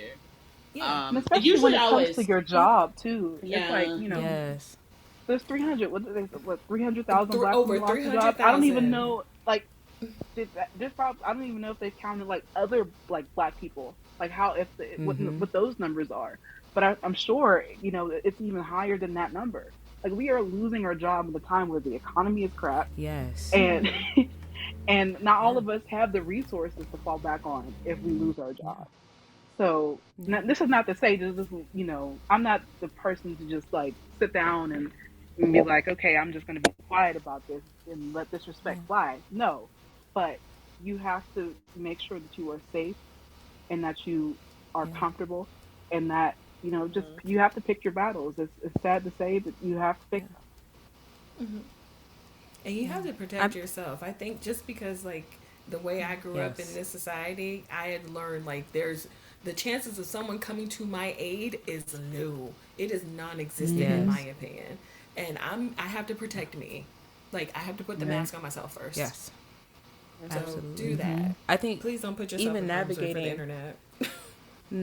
navigating as an adult that is Afro-Indigenous, queer, and non-binary, and femme presenting, I knew very early that my government did not give a fuck about me. They don't. And they don't. They're not here for me, and basically everything about me is to them wrong, you know. And so I've always just moved with strategic navigation throughout life. You know, I have to observe first, you know, watch how decisions are getting made, who's holding the influence, you know, what's being punished.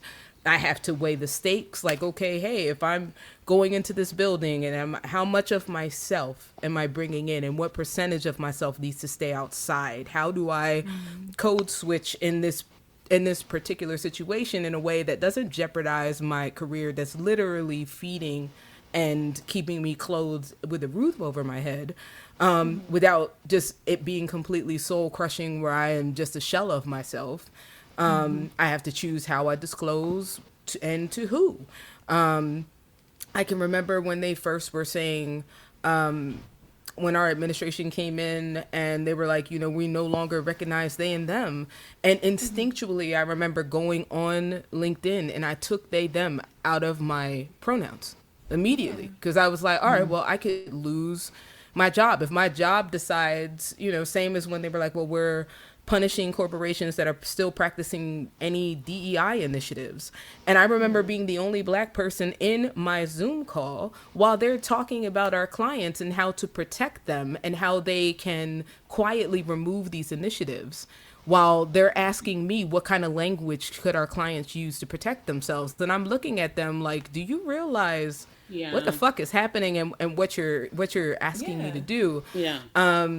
So I've always had to just kind of navigate that, knowing that the odds are stacked against me, and I have to play the game and pick my battles of when I'm going to align. And and touching on what was said earlier, like, yeah, in my younger days, when I still was on my parents' health insurance, I was on my Rage Against the Machine shit out Yes. there with my bandana and my Fools backpack, on and I knew parade. what to do.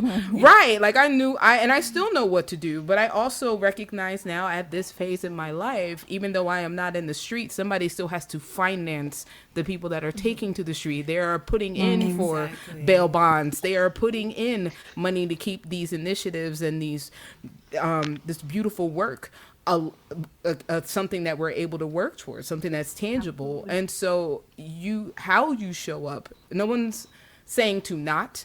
And there's no such thing as how you way you're showing up being too small or not enough, because there's a place for everybody. And so yeah, I mean, like, I don't even want to just say that it's not even just if you are a person who happens to be queer or happens to be non-binary. I'm sure all of you know what it's like to just be like, okay, we all had that talk. We all had that sit down talk of you've got to be 10 times better than the person in the room, the other person in the room, just because you are a person of color, and just because they're going to automatically assume that you are not enough.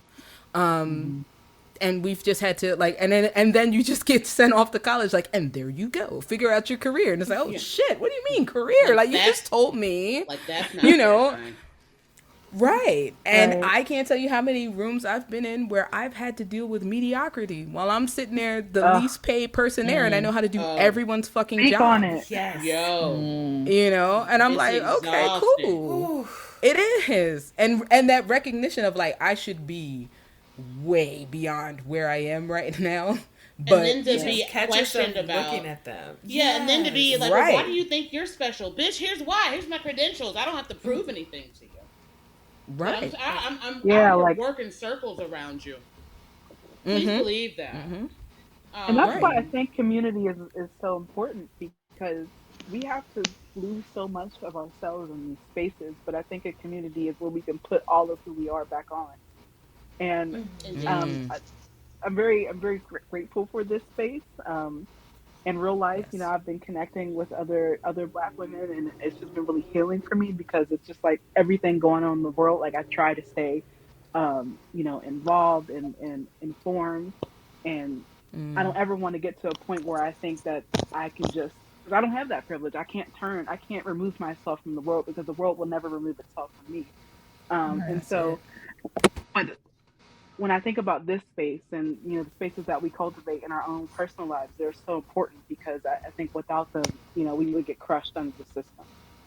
Yes. Yes. Yeah. And I think that's what the system tries to do. It tries to isolate us to the point where we don't have these places of community to go to organize and to pull together resources to help fight the fight, because it's a game, but it's also not a game. Like, Yeah. it's just that weird place that they put you in, and it's like policing is that's easy part for them, because then they know people will do what people naturally do. Yeah. Yeah. Yeah. Some of those who work forces are the same that burn crosses. You feel me? Hey. Shout out to Rage Against the Machine, especially Tom Morello. Yes. I don't know what he is, but he's great. Hell yeah. So to Hell yeah. wrap this little segment up, I do think that one little parting shot I want to have for is, like, fight back strategies is recognize the difference between code switching and erasure. Erasure is what's happening now. Code switching is kind of goes back to that, like, outright, polite defiance, like, I'm going to be Black and excellent in whatever space. Watch out for spaces that are going to try to erase you, because that's what's Yes. actively happening now. And it's not just up to us, because I know as Black people, we are tired of always being everyone's champion. We got to be the champion of ourselves now. But at this point, there are some things that we still have to fight for, and it's making sure that the Voting Rights Act doesn't expire. It's making sure that Black history museums aren't shuttered. It's about making sure that people know that Jackie Robinson was a proud veteran of this country. Like, it's things like that, where if you are in certain spaces where you feel like your voice and who you are and what you represent is being minimized, first of all, call it out. Second of all, get the fuck out. Mm-hmm. Yes.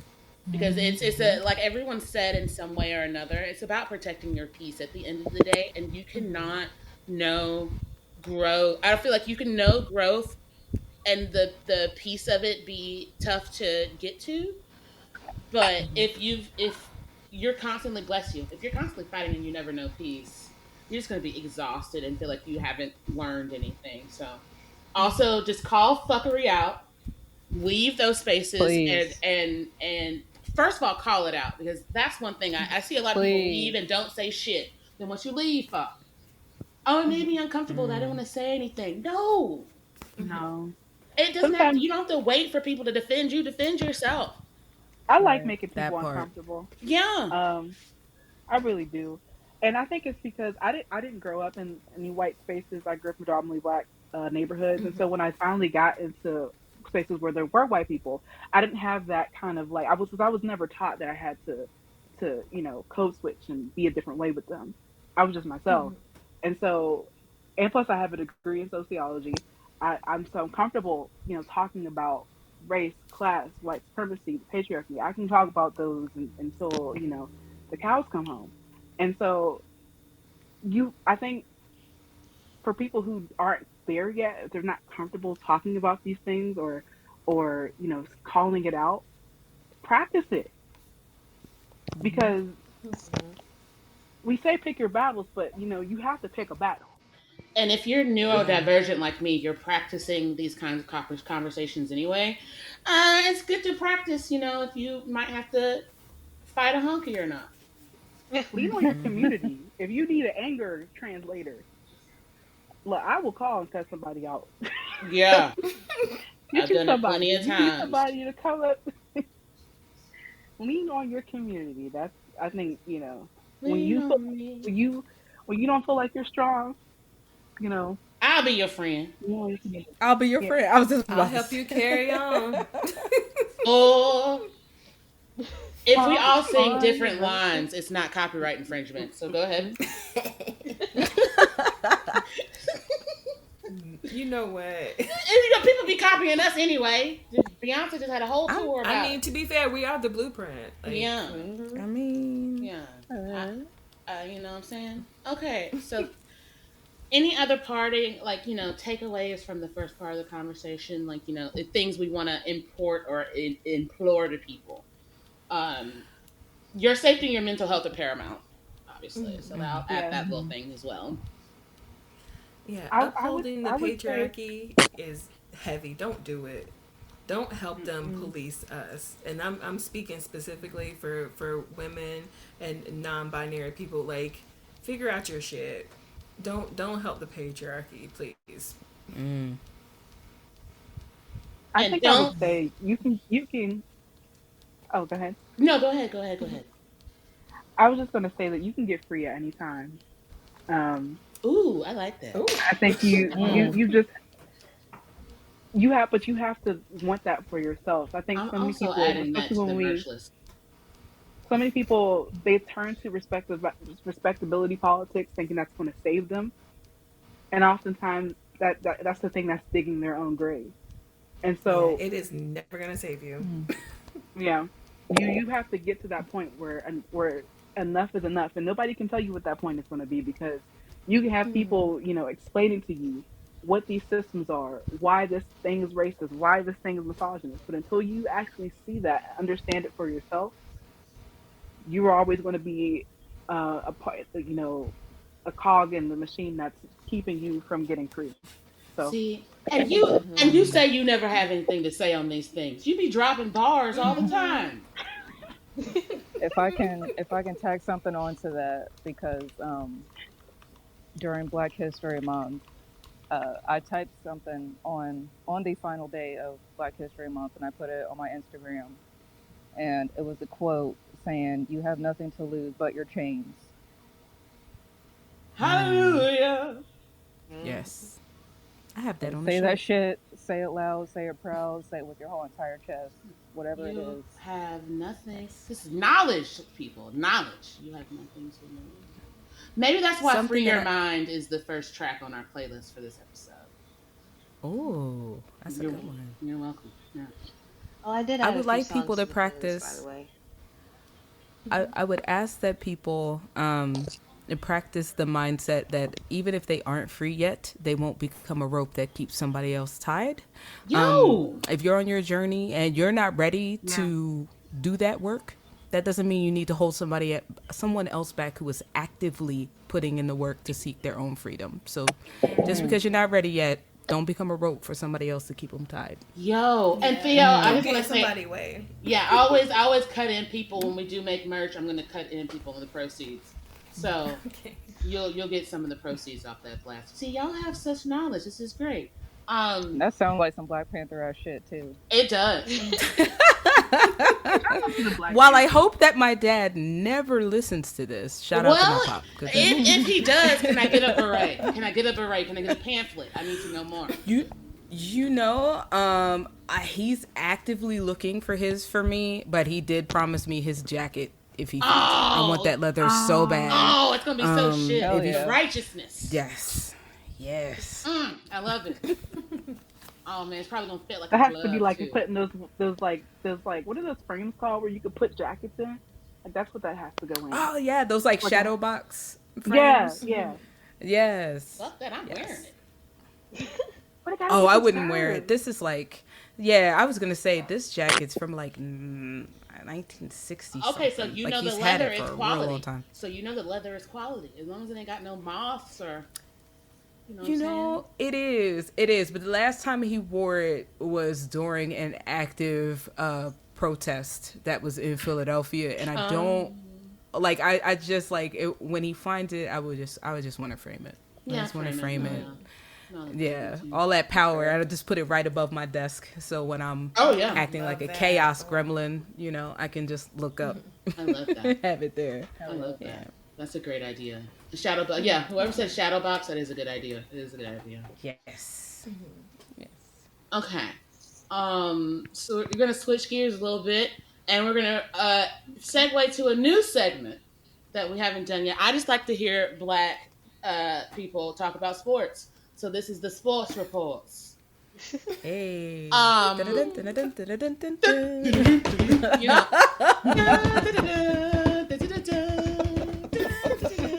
Because there's no SEC on CBS anymore, so I can't get sued for that. I love that you know all of this. J School, baby. Look. Shout out to J School. I won't say the name of my J School because it's named after a white supremacist. But Oh, Ew. yeah, they really should name it after the first black woman who integrated the school because she is a journalist. But you know what? Go Dogs. So Doc, we're gonna start off with a sport that usually gets underreported. We're gonna start with the WNBA. Doc, did you still want to do that? Yes, Yeah. Okay. Great. I do. Okay. Because I actually think this whole thing fits into policing because the biggest story out of the WNBA right now is Angel Reese and what she has said about her team, the Chicago Sky, who are in dead last, which means they get the first round pick for next year's draft, which puts one of the best players out of UConn in danger of going to a team that is very poorly managed, very poorly run, and very poorly coached. So, Angel Reese earlier actually last week, um, gave an interview, mind you, with Chicago Sky PR personnel, whatever you want to call them, present. And in this interview, she said there are things that the Chicago Sky need to do better in order to get better caliber players. One of their top players, who is older, is out with an ACL tear but plans to be back next year. She said we cannot rely on her to be healthy and ready to play 42 some odd games. She said we need better facilities, we need actual trainers, we need a place that's not the Y to practice. Because right now they don't have a practice facility. That portion of her conversation, where she was speaking directly to management overall, operations overall, kind of Mm. turned into this monster of Angel says she hates her teammates. And then Yeah. that What did she turned say into, exactly about the teammates again? Because I didn't hear she any of didn't that. I heard say her making very anything. valid concerns. Exactly. She said nothing about those teammates Exactly. because 97% of that team is actually about to become free agents. Only four of them are actually safe. And with expansion coming, two teams are coming, which means the Sky can only save three players. So only three people are actually safe on their team.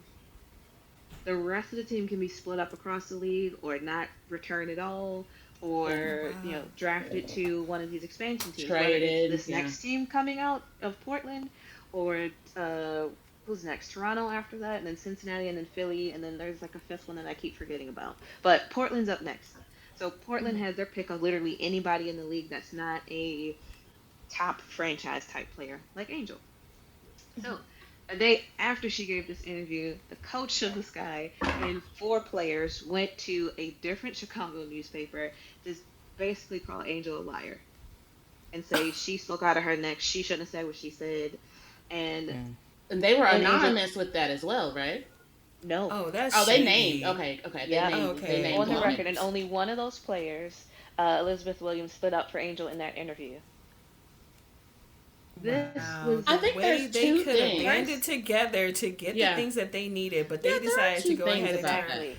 That's Yeah. some crabs in a barrel bullshit if I ever seen it. I think there's two things. Angel probably knows what she's talking. She definitely knows what she's talking about as far as facilities because the LSU facilities are first class Yeah. Exactly. for student athletes and athletes, and they had the best of the best. So she Hmm. knows. She knows that 5-star athletes should not be training at the Y.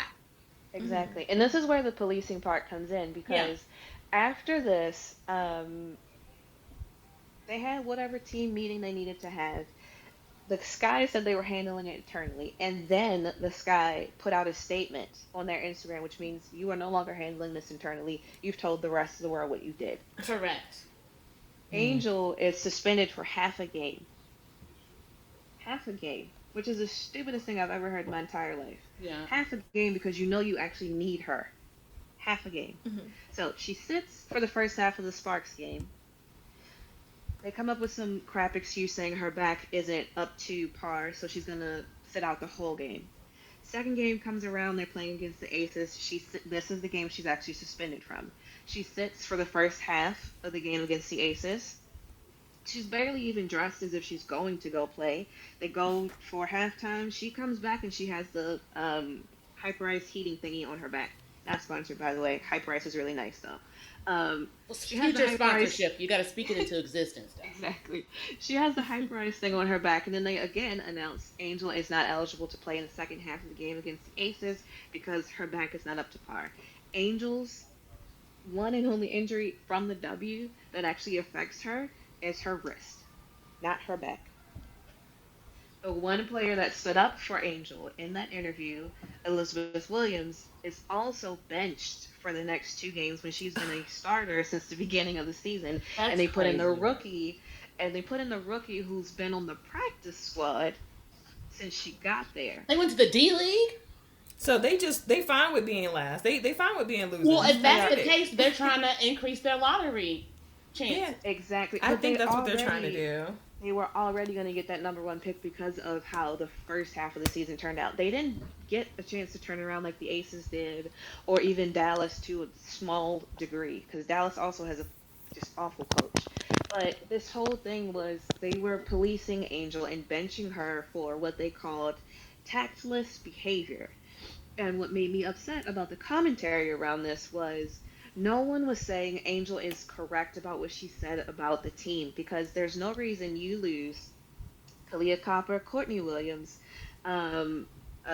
someone who crap, what was her name? Fowles. She just actually got inducted into the Hall of Fame.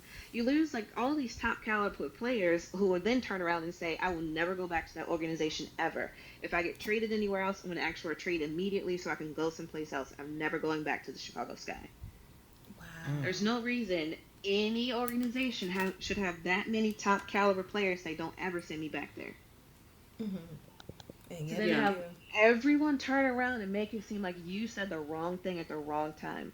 Angel has money. Yes. Angel can afford to have her own strength and conditioning coach, have her own recovery coach, go to saunas, go to gyms, go get the necessary things that she needs, but she shouldn't have to pay out of pocket for it. Yeah. She invites her teammates to Mm-hmm. go do those things with her. She should not have to pay out of pocket for it.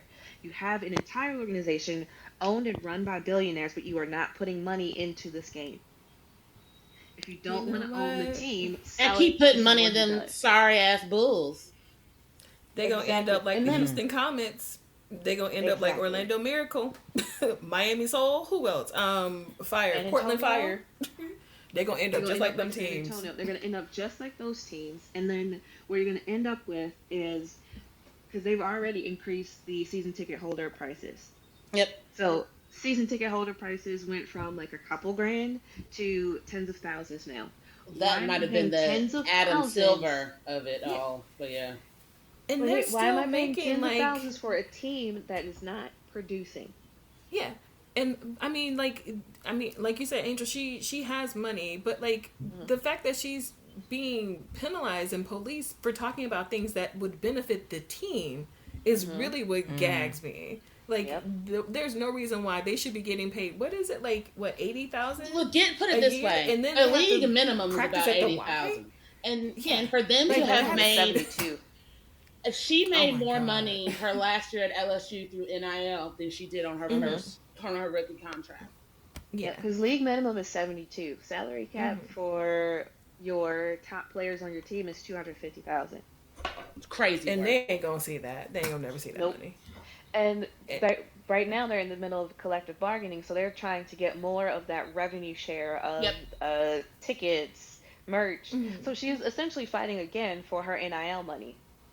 She's See, fighting Basically. for her they name, image, always and want a likeness black all woman at over the again. helm, Well, and but then see, they this don't is support her. it's similar, very similar to Mm. the Venus Williams fight for Mm-hmm. equal play in tennis. Hmm. Mm-hmm. Um, during her prime, they were getting like a tenth of what the Federers of the world are getting. So I mean, it's Yep. always going to be a problem within women's sports. I do find that this Angel Reese blown this blown overblown drama, excuse me, is kind of hiding the fact that Caitlin Clark's going to be out for the rest of the year with some kind of soft Oh ass yeah, injury. absolutely. I think her They're pinky toe mad is at hurt her or for some not shit. being a quote unquote team player when they're not even acting in the best interest of their team. It's just wild to Exactly, me. which is It is the so wild to me. most fucked Yep. up part. Like Yep. if Kim Mulkey was their coach, they would have the facilities. Mm-hmm. Like, as Mm-hmm. a fan, that would make me not want to go to their games, which in turn would affect their bottom line, because the whole point is they Exactly. want people in those seats. But if I Hmm. see this is how you're treating your players, and then you expect them to go out there and play for you for practically peanuts, why would I participate and then support that way? Why would I do Yep. that? And people want to say there's no pay disparities. Yep. Like, Give me a And break. There's always a gap. what makes it even like weirder is that once you get into like all of the commentary of between what Candace Parker said and what some of these other former players have said, the ones that called her tactless and told her, and basically said she shouldn't have said it when she said it. She should have waited until she was gone. When you wait until you're gone, you don't get the things that you other people could get behind you. Yeah. She said it when she said it because she knows she's there for at least 2 more years. But her mic was Mm-hmm. on. if Huh. if if she can't get them while she's there, someone else could benefit from having it. So if she says it out loud, it gets the attention. It makes them move faster than they would have before. Because that Mm-hmm. practice facility that was supposed to be built 2 years before she got there is not going to be built until next year, maybe the year after. So it's not going to come until she's almost out the door. Mm-hmm. But they sat in a room and they were able to actually speak to the ownership team and say this is what they wanted in the new practice facility. And one player said, "Can we have our bathrooms close to the practice court?" And she said, "You wouldn't think that would be a big thing, but it's not always the case. All they're asking for is basic access." That's all that she was saying. We just need a place to practice that does not have to mean we got to get off the court by 3 p.m. for the old men to come in and play. We need a place to go pee so that way we don't have to run to the opposite side of the place to go use the women's locker room in the Y.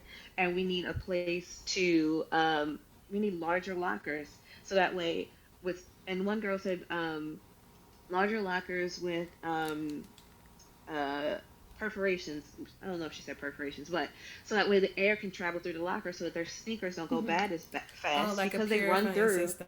Yeah. Yeah, because they You run would through at think least that's 30 like pairs of default. shoes. You think that's You would default, think so. honestly. And the only place that was able to produce that, and this is what makes me mad about what Candace Parker said, because Candace Parker has actively said out loud the Aces was the first time she had ever gotten her own locker and been in an actual practice facility, like a beautiful facility meant After just for her winning to. natties under Pat Summit, that was the first time she had a locker room. I doubt Exactly. that. After being at the Sparks, I doubt that. being at Chicago, where she had no facilities. You're upset with Angel for saying we need a facility, to then have that owner turn around and say, "Well, we won a championship without a facility, so we don't need it." Yes, you do. That's Because you're crazy dealing with work. a different set of players now. You're not dealing with the early 2000s, mid 2000s, 2010s players. You're in 2020 where these women, these non-binary individuals have come from colleges that have given them larger spaces. Mm. And why You are would you not say that showing like it's them a what they need. flex? It's Exactly. Like, not. why would you say that like it's a flex? But that's just Fucked up child, and can't be weird. me. Yeah, Hmm. it's fucked up and weird. Again, So yeah, so there's a lot of policing going around Angel this week, and if she can get out of this rookie deal, I doubt that she can because the contracts seem pretty freaking airtight. I want her out of Chicago as fast as possible, and I do not want AZ Flood to go to Chicago. If Chicago happens to get the number one pick, I want somebody to trade up to get her to go someplace I else want because she her does out not there as deserve safely as possible Chicago. too, Yeah. without injury. Please, Exactly. Mama, get through the next two Yeah. years with no injury, because there are teams Hmm. foaming at the mouth to get their hands on her. Absolutely. That's Yeah, wild. yeah. Yeah. No, it's fucking crazy work. Yeah. That's Good. my WNBA report. I know I ran over too Great much, breakdown. but No, no, I don't care. Great breakdown. Great No, breakdown. I love it. Great breakdown. That's what I wanted. That's what we wanted. Thank you. Yeah, that was We can great. make a separate segment. No, the beat report with Doc Dubs. You know what I'm saying? Like I want it. We can make this a There it standard. is. A standard right now. I don't. I was gonna talk about college football, but Georgia's down 21-14 right now. I don't want to talk about it. But Can I just say real quick, as a non-sports person, like sports my only balls. relation to sports is, and I do apologize to T and Summer in advance, but I my only relation to sports is OSU because that is my Boo. home state, Boo. and I have not Boo. watched Mm. I have Sorry, not watched an Carrie. OSU game Shout to since Carrie. She's since a my OSU fan too. I have not watched a game since my How preteens, your and I only ever mascot gonna watched the be a? games How your because of mascot my gonna be an family. acorn? I could say, You a a mascot. non-sports person, The mascot's an uh, acorn. It's a buckeye. Think about it. everything that I hear that I have ever heard Boo. about Angel Reese over the last few years has coincided with her getting shat on for some reason, and I fucking Yeah. hate that for her. hmm She's because she's I yeah. do she's a too. fucking boss. That's why people don't. I don't know why people don't like to hmm see. So I hope that she gets better. You know why you Well, people I don't know like to why see. They people. don't like us being too proud or too free. Please. No, I know that's why I was gonna Hmm. rephrase it. With exactly why I was gonna rephrase it because I know why. I just get tired of us. They forever want us to be humble. For Forever to what? I'm humble tired. us. I'm not Coretta Scott King. I'm tired. Listen, hmm that's what they Let want, that and the young lady fact pop her that she's shit. not doing that, listen, Shit. it drives them insane. No, I'm Yeah. exhausted. It I feel bad exhausts for me. her. I do too. I want her out of that contract so bad. Yep. Yeah, I didn't. To a place that have proper facilities. Like, she shouldn't have to ask for that. And I That didn't should be know a about those given. Candace Parker hmm quotes. It doesn't surprise me, but it kind of surprises me. Yeah. Like, I'm thinking But about it that really too. I'm like, doesn't. no wonder they came in dead last. They don't have any help. they are Like, they are performing exactly how you would expect somebody with those conditions. Of course, they're dead last. And wasn't hmm Angel Reese picked fairly high? Like, wasn't she picked like second or She went third? third. She went They third need overall. her. She should have went first She should have because went I mean you first. We know won that. a national championship, so of course she should go first. But clearly she didn't because someone else went first. I'm not gonna get into that because I don't want to deal with that situation. But Yeah, Angel should have went first in her draft. Angel's also an incredible player. She put in a lot of work going from the W into that unrivaled season, just relearning and getting better at the position that she's been given to play at Yeah. Chicago. She worked with Lisa Leslie. She's working with Shaq. She's getting better every. And this girl is 6'4", six Yeah. friggin' Oh my four. lord. She's also Like 24 years old. And that's my thing. She's 24 years exactly. Right. old. And people, and I do not like how she is. I mean, I, I know why she's villainized. We just talked about that. But I hate that she is young and just like made out to be such an awful human being for standing on Hmm. business. Like, Mm-hmm. she's smart. She knows what she needs as a high level performer. Hmm. Y'all have made a spectacle of her being drafted and her being there and yadas, and y'all love the airtime she gets. Treat her with some fucking respect, man. Exactly. I And just hope. honestly, Oh no, I please hope go ahead. that Yeah. I was just gonna say I hope that she comes back to Unrivaled and plays there because it seemed like everybody was having like such a chill, fun time, and Unrivaled just got valued at like $360 million.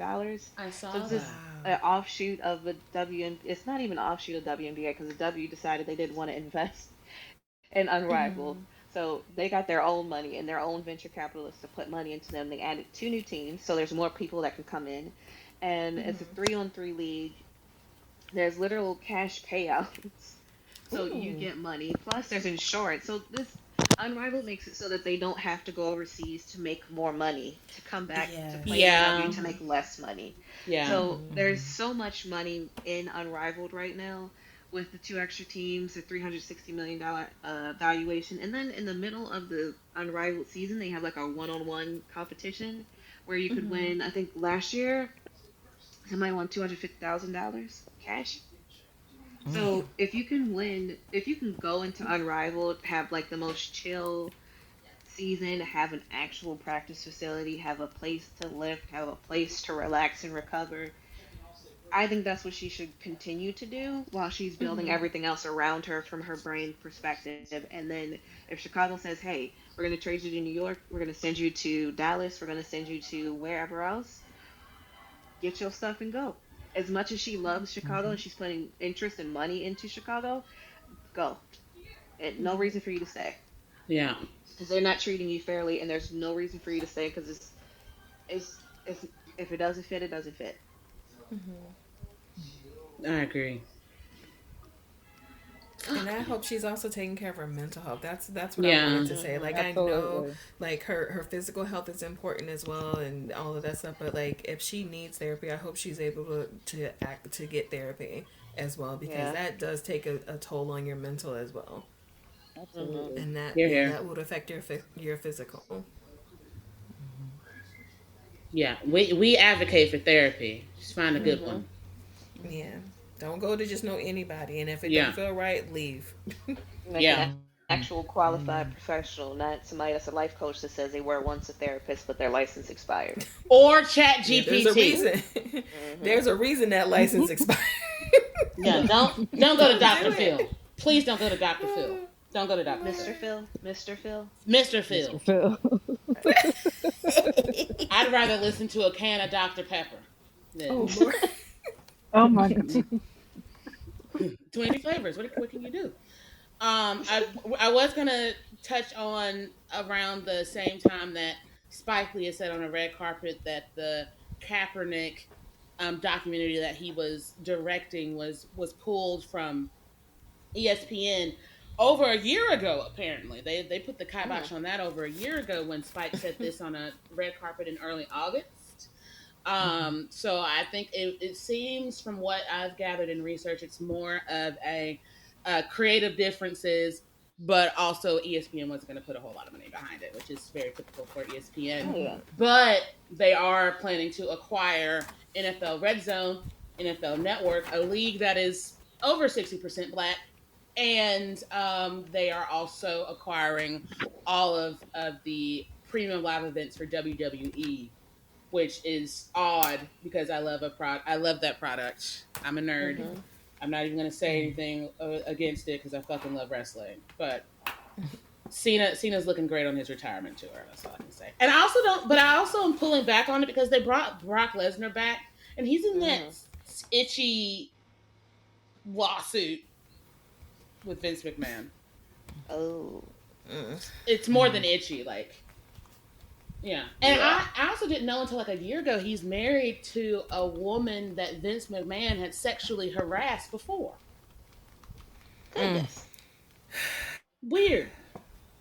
And now Vince McMahon looks like, have y'all ever seen a doll that sat out in the sun and its face is melted? That's what Vince McMahon looks like now. It's just ugh. He looks like when he's you guilty do of evil, everything when he's you do accused dirt, of. when you do dirt the way he has for decades, well, that's what happens. And Hulk Hogan's dead, so Yeah, there's that too. Vince McMahon out here looking like a Dick Tracy villain, with that mustache. Like I'm like, what the fuck? Mustache. He looks like he's on the hunt for moose and squirrel with Natasha. Right. I just feel like he's just gonna end every sentence with "nah." See, like he just looks like one of the types. Like, nah. See, it's gonna be a steel cage match. See. Oh my lord. Yeah, I'm rolling with the winners. Like that's how he looks, and I'm like, I'm good. Nah, I want NWO. Nah, see. Nah, see. I'm rooting for everybody white. Nah. I want Stone Cold Steve Austin. I want Stone Cold Steve Austin to Stone Cold Stunner my wife. Twice. I need this to be a Stone. It just irritates me. I'll end this WWE segment because I've said this out loud before, but it really irritates me that there are multiple people in this administration running our country that have been Stone Cold Stunnered by Steve Austin, and Steve Austin ain't even got a seat. He ain't got a seat nowhere. He should at least be running the Department of Defense. My God. He would be a better fit than who they currently have. Yeah, because at least Steve Austin is a drunk I can trust. He ain't never beat no woman. Listen. Except for Linda McMahon. But she deserves it. You know what? How you gonna try and how you gonna try and dismantle the Department of Education and you've been stone cold stunning? I just don't understand. I don't get it. Well, she did call AI A1, so Well, Oh lord. Yeah, she did do that. Anybody who's had student loans for longer than 6 months is more qualified than that woman. Yo! This ain't never worked. Yeah. But anyway, WrestlePalooza's next weekend.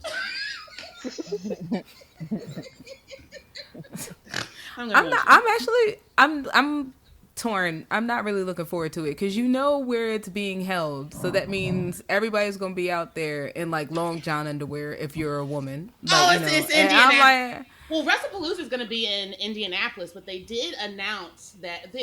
About two things that WWE is heavily involved in: this Trump administration and the Middle East, because they're going to have WrestleMania in Saudi Arabia.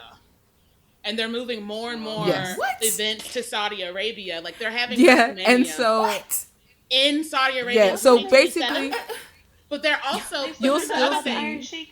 Here's what pisses me off the most. They originally announced that they were going to have WrestleMania, next year's WrestleMania in New Orleans.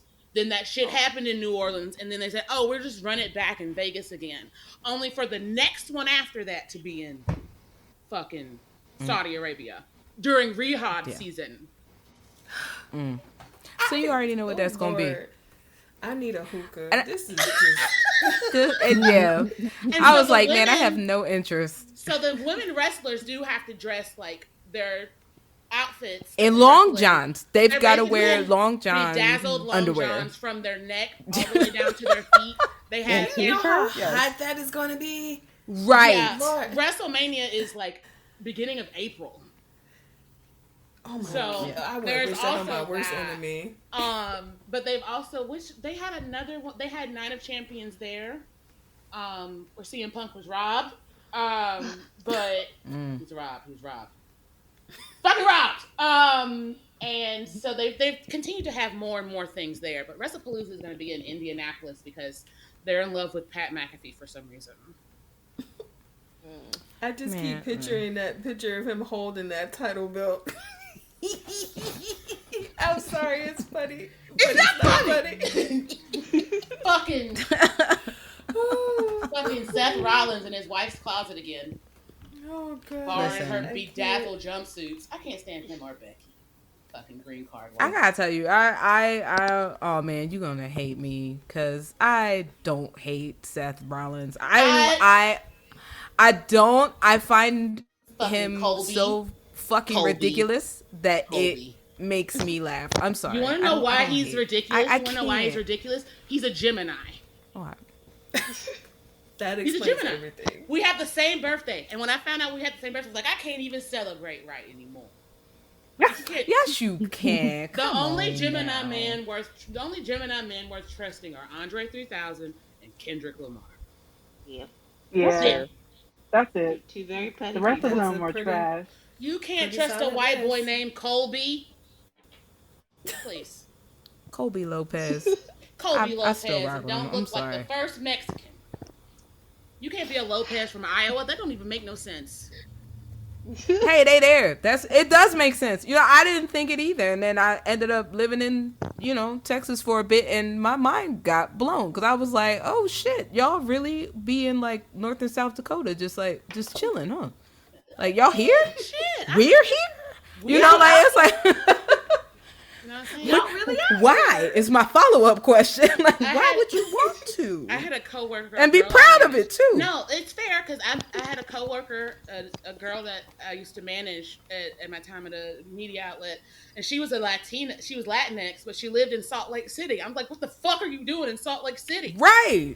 And she was like, well, my parents moved here. I was like, you realize y'all are brown, right? She was like, Tanita, please. Like, I can't help it. Like, I was just saying, like, y'all go back to, I was like, where are y'all from originally? She was like, I was born in Salt Lake City. I said, for why? She was very confused by my questions. And I was confused with the fact that she was Latinx in fucking Salt Lake City. I didn't even think that we were there like that. Right.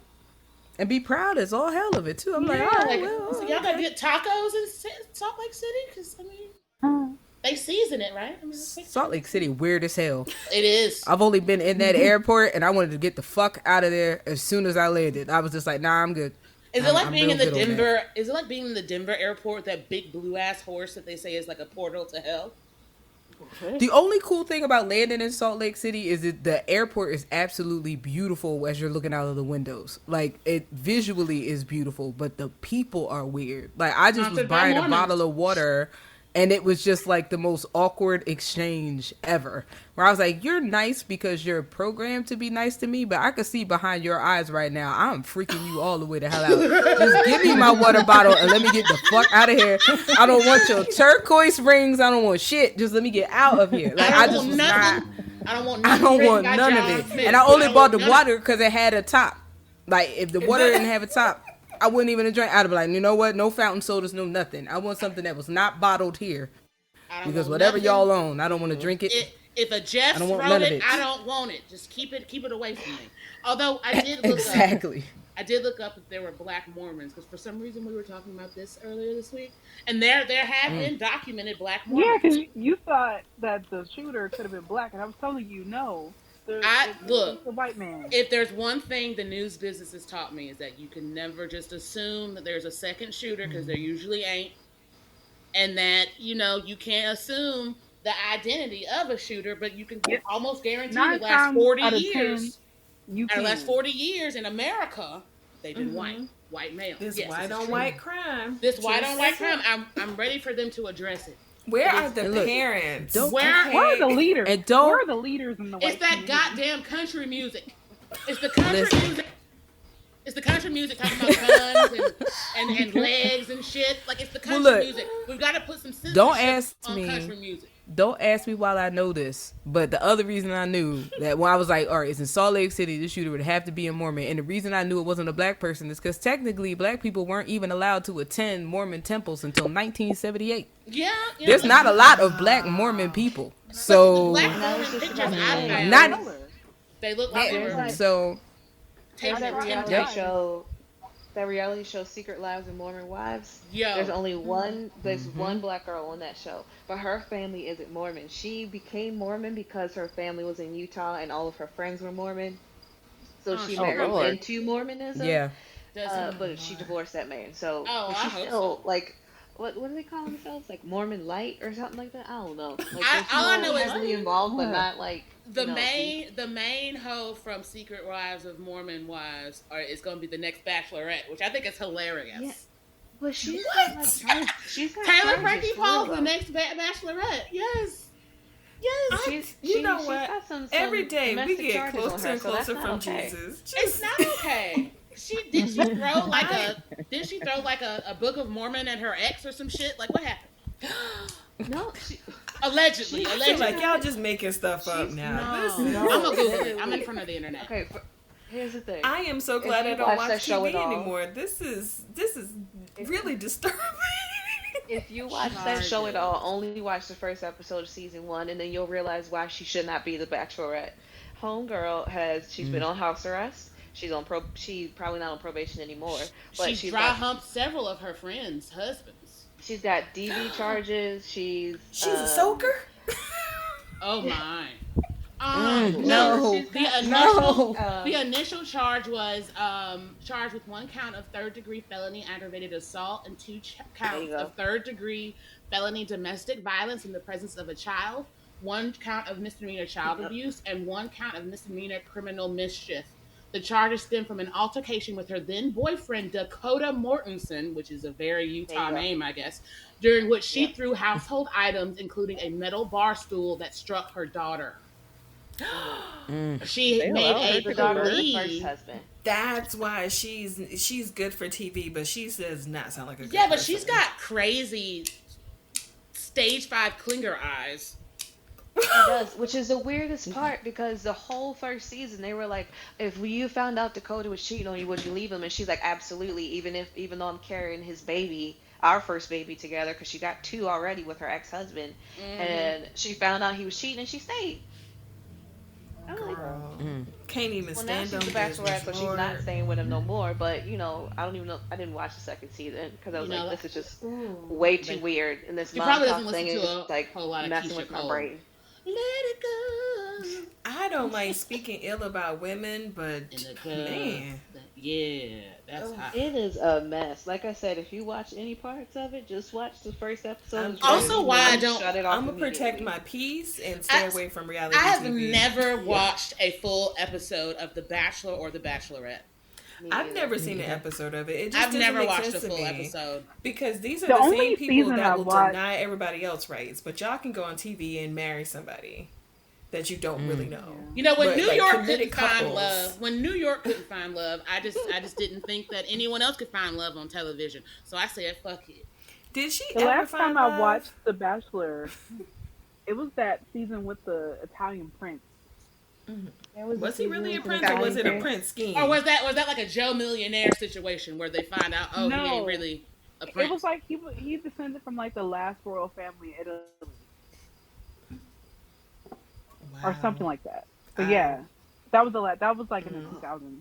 But that was the last time I watched The Bachelor.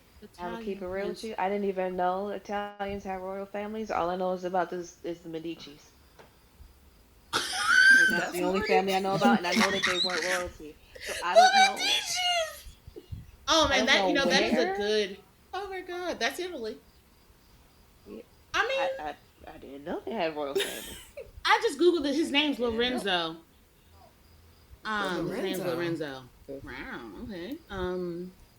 Yeah, he was cute. He holds a dual U.S. Italian citizenship. He was raised in New Jersey. Oh, see, Okay. So he ain't really a prince. He's a prince of the boardwalk, but He Prince adjacent. I'm mad. he's prince of the boardwalk. You know what I'm saying? He printed the shore. Prince of the shore. He does have a MBA from Fordham. Solid school. Solid. I didn't say it was great. I said it was solid. I just hear Maybe this one of in like those this very things that is Jersey coming accent. French. Like it's like, hey, I got my Yeah. MBA. Hey, I got my MBA I over got my here. MBA. I'm a real smart my guy. MBA over I'm a here. real I'm a smart smart guy. I got my guy. MBA. I'm from Jersey. I don't lose all my money in Atlantic City. You know what I'm saying? Right? Oh my gosh. You know, I go down the You said shore. I Jersey, I work in the started city. Bada picturing bing. Paula D. I got some taffy. I got my favorite bar. Fist pump. Right. Exactly. Is that how they You talk? know. Push-up I chapstick. don't. I'm from the South. I just know they make fun of me, so I got to make fun of them. They just all sound like they're My from The mom makes the Sopranos. best gravy. To be fair, everybody makes fun of Jersey. Yeah, that's So true. it is what it is. It is kind of like, the main reason you get on birth control. And I just don't understand being run by a person that is like Chris Christie successfully. He bungled Superstorm Sandy. So Oh many my people god. fuck Chris Christie and It's fucking donut eating bastard. every time I see Chris Christie, he looks like what's his face from Batman Returns. He looks like Danny DeVito as the Shut Penguin your in Batman mouth. Returns. Same build, same everything.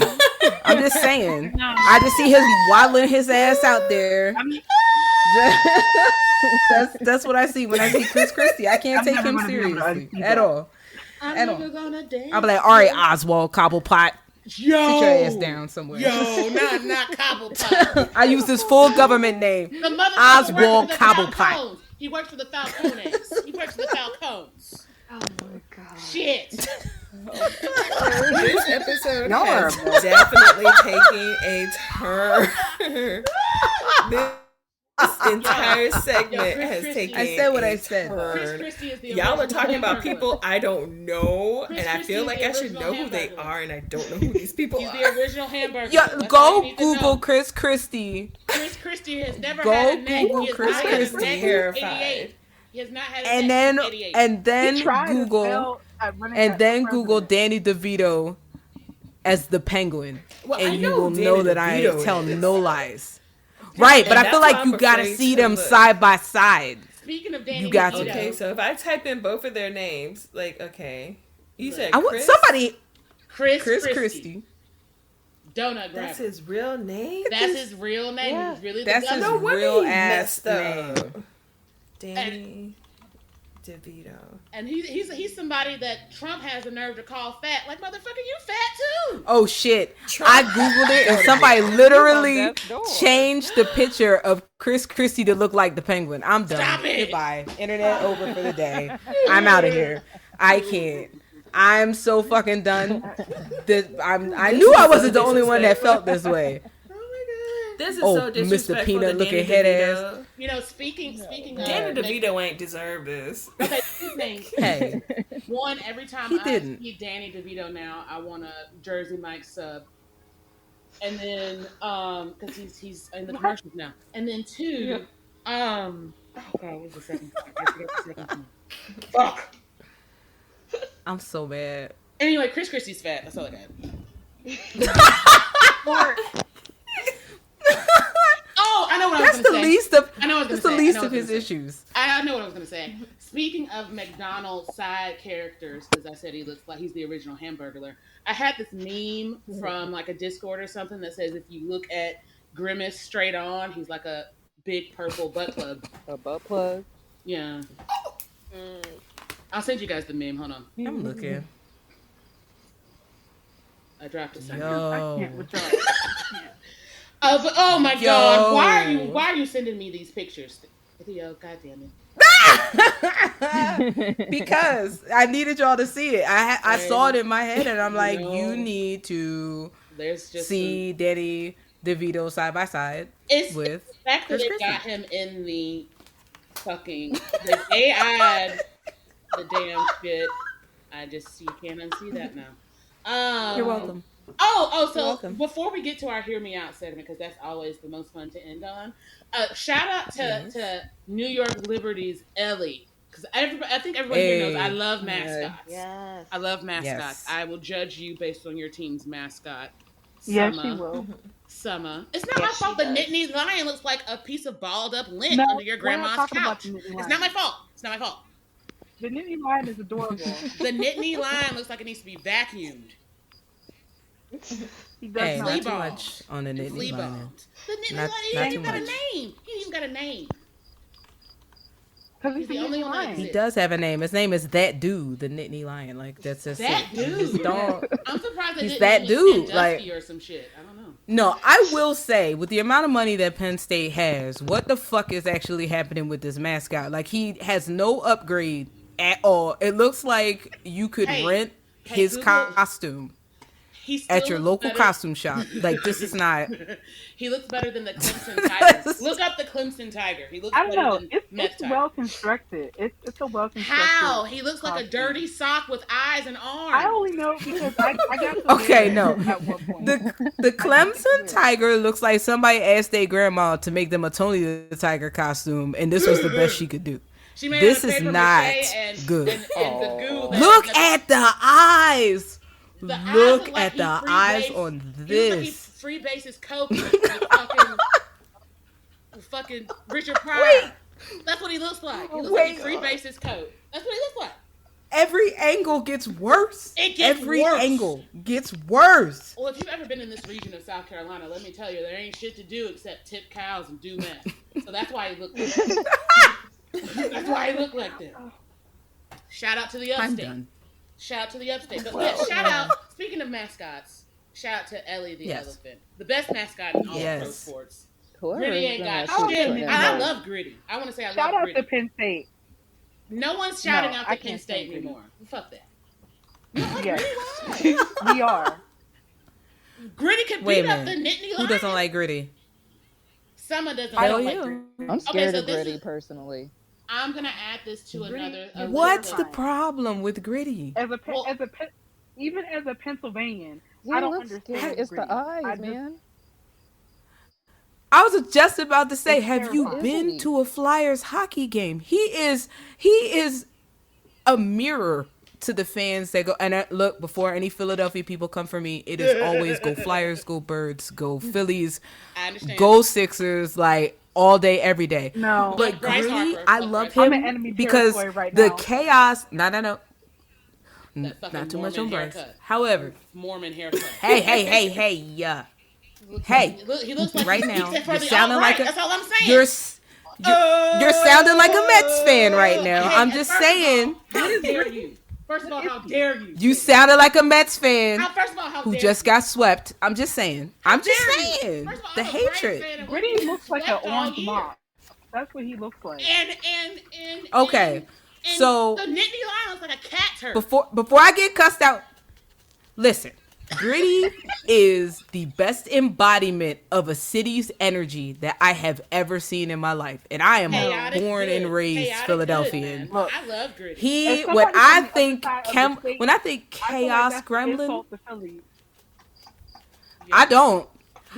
Listen. I'm a embodiment- admittedly proud chaos gremlin. Okay, that is the city's energy all day, every I'm day. gonna have to And agree with that. yeah, I'm sorry. We can't be The friends Philly- anymore. That meme And of Elmo with fire behind him. That's a better representation of It's Gritty. Listen, Gritty belongs in the- garbage.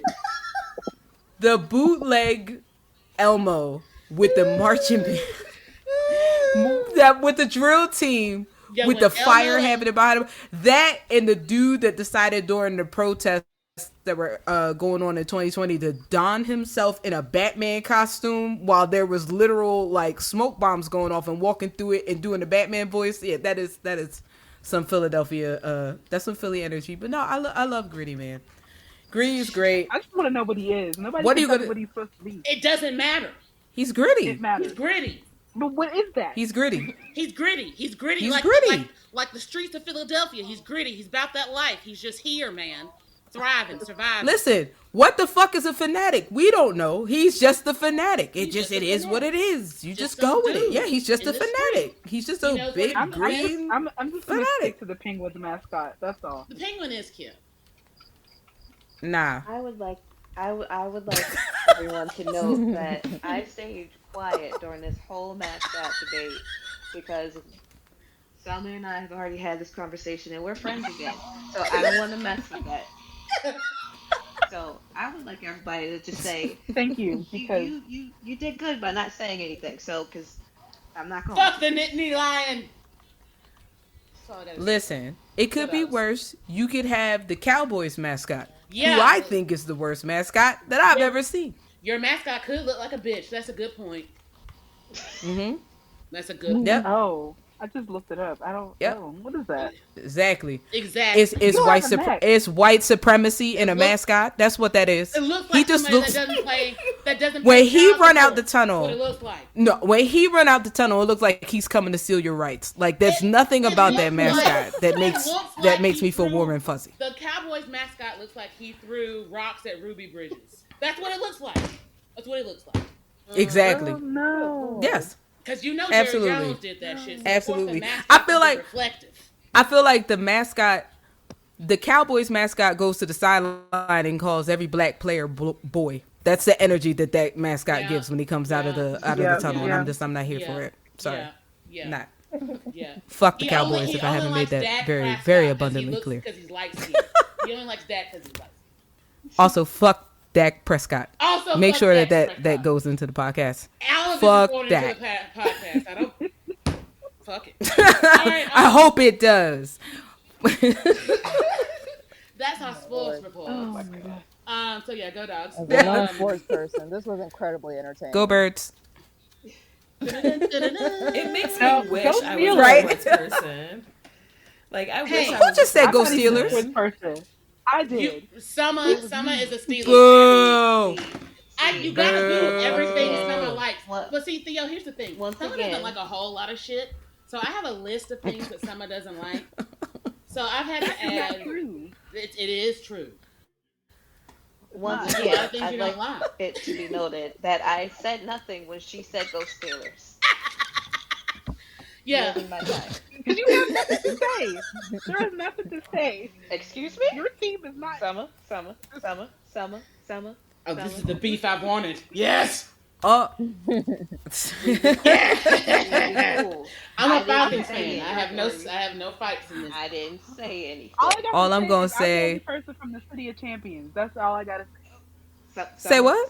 The City of Champions. Summer. Where? Y'all haven't been to Where a is Super that? Bowl since I've been in high school. Okay, but we still have the most Super Bowl rings. It don't What, matter. four from the 70s and 2 from the last 30 years. We really standing on this. Oh You can Lord. thank Terry Bradshaw for 75% of them, and he act like he ain't got no sense. Ooh. We still have them. It doesn't matter. Okay, name Catch up. Name get mad, catch up. Name 2 wide receivers from that 4-year streak. I don't have to name anything. Yeah. I Lynn Swan's black. I'm just saying. Lynn Swan's black, dude. Lynn Swan's black. That's all I'm saying. All I'm gonna say is Oh my lord. Steelers players. All I'm gonna say is, nightmares about the for all I'm gonna say decades, is Darius It was Slay, going- and that's it. who I love and miss every day, put it so well when he was talking about being traded to the Steelers, and he was like, "I'm thankful from where I am, but Philly, dang man, he's sad and already depressed and want to come back to the Eagles." Oh, So that's the thing. I'm just putting that out there. Yeah, I'm just putting two it out there. words. You know Two what? words on the I'm just gonna say Steelers. thing. 2 words on the Steelers. Ben Roethlisberger. Thank you. I yield my time. I yield my time. I yield my time. I yield my time. Stand him. He always was leaping up, stepping out the pocket. Yeah, well, he's always Stepping leaking out the on pocket some because college he girls right. in South Georgia too. Right. Uh, Him as a player is the least of I his couldn't stand concerns. him. I Him was as a happy. human being. I was Yeah. happy to see him go. yeah, and hopefully I CTE somewhere. All right, and now we're gonna do a hear me out and wrap this puppy up because it's almost halftime. Okay. Theo, do you have any hear me outs? And our hear me out segment is, whoever you think is attractive that you might get the ire of your comrades. But we usually are pretty fair. Oh. We're pretty fair. So I I don't know if I have one this week. Yeah, I usually have I some. don't think I have one this week either. You know who I Mine used at the beginning of to? the show. I got one. I used to get shit for this. And then as he gets older, people are coming over to like my way of thinking. And now I'm like, oh yeah, now you think he's cute. All right. Mine is Adam Driver. I like Adam I Driver. fucking love Oh, Adam Driver, and not even just physically how he looks. He is the most cranky old man energy on a not old man that I've ever witnessed in my life. And I got a thing for guys that are very like Eeyore-ish. It's just my thing. I Matter of respect fact, that. not even guys. People all together. I love me a grouch. I find it sexy. Like, be in a bad mood. I'm for it. You know. So not yeah, that's yours. mine's Adam's. My human is Adam Driver, and my animated person is Howl from Howl's Moving Castle. Yes. Is Oh, that's a that. Okay, deep I cut. can I get like stand on that. that hill. All right. All right. All Yes. right. All right. Yep, But I don't feel like yep. I don't That's think that mine. one counts because who doesn't like Hal? That's a good point. I feel Some like that's people a. don't. I feel like that's a. Is it people that don't think you should find animated things attractive? Because those people are just have no imagination to me. Yeah, true. And I don't I think it's don't know. necessarily fair if Yeah, someone's it drawn could sexily. be It's not the animated's fault. It's not the animated thing's fault. right, right. And it's not Amy even a Drew was physical just thing incredible for that way on Howl. purpose. It's It was the yeah. voice for me. Because there's, and I have to be yes, it's the voice. It's his whole like young or old, I don't give a shit. I'm for this person. That's that energy for me. But also I have to be specific because blonde Howl is not as hot as raven haired Howl to me. When Yes. he was blonde, it was kind of like, oh, all right, yeah, the voice is good. Yeah. Once he had all the black feathers and then his hair turned black, listen, I'm here for Howl. Even The when his end. hair was red for That's a my second. soapbox. Ginger Yes. Howl. Anything but the blonde. The blonde wasn't that great. Ginger Yeah, the Howl blonde can and go. Raven Hair Howl. Yeah, For sure. I do love a ginger. Yeah, I'm not with the Mm. blonde. Yeah, this is a group of non blondes Same. where we don't. This is a group that doesn't like blonde. Very anti blonde. Yeah. So don't feel bad about that. Very Aryan. We don't like that. I'm. Make it sound so I want it bad. all. I want it all. Oh, and I would be remiss. I got like 90 in the just ready to go, but I would be remiss if I did not say Chitara from Thundercats. Okay. Okay. Respect that. Made me think things as a young Theo, just saying. And I was like, oh shit, but she's animated. Do I tell anybody that I'm feeling things for Chitara? But yeah. You know. I like that. I like that. Shout out. Thundercats. Help! Yup. Yes. I can't think of a hear me out right now. All of mine are pretty standard. Although I need the to group start has made preparing me these. the group has made me think about Paul Rubens from the '70s in ways I didn't think I was going to think about Paul Rubens from the '70s. So Yeah, that thanks, was my Doc. fault. Yeah, that thing. No, it's You're not a welcome. problem now because I get it. I get the vision. I get the vision. It's like when you got a thing for like young Mandy Patinkin. You know what I mean? Yeah. From Yeah. the Princess Bride. Yeah. It's the job, but now that he has that, you know, dad beard thing going on. He's somebody's grandpa. I mean, yeah, I kind of fuck with that too. Yeah. All right. So, we've come to the end of this fun hour. Any parting words? Any last thoughts? Theo, thank you so much for joining in the shenanigans. We really appreciate you. Thank you so much. Yeah. Oh, And this shenanigans. was so are fun. Thank you so much for having I told you me. you'd have fun. I told you you'd have fun. Yes. We're a fun group most Oh, of the time. I knew I would. Most of the time. Yes. And you know, You're all meditation's wonderful. This has been delightful. This has been an absolute delight, and still go birds. Fuck well, you the know, Chiefs. I like. No, You didn't have to, you were doing so well. You didn't have to say that. I did have to say No, I that have an because we play appreciation for tomorrow, and it's a thing. Theo, who's your favorite Thank quarterback you. all time? I have an appreciation. I have a love hate relationship with Oh, Philly, but it's all shit.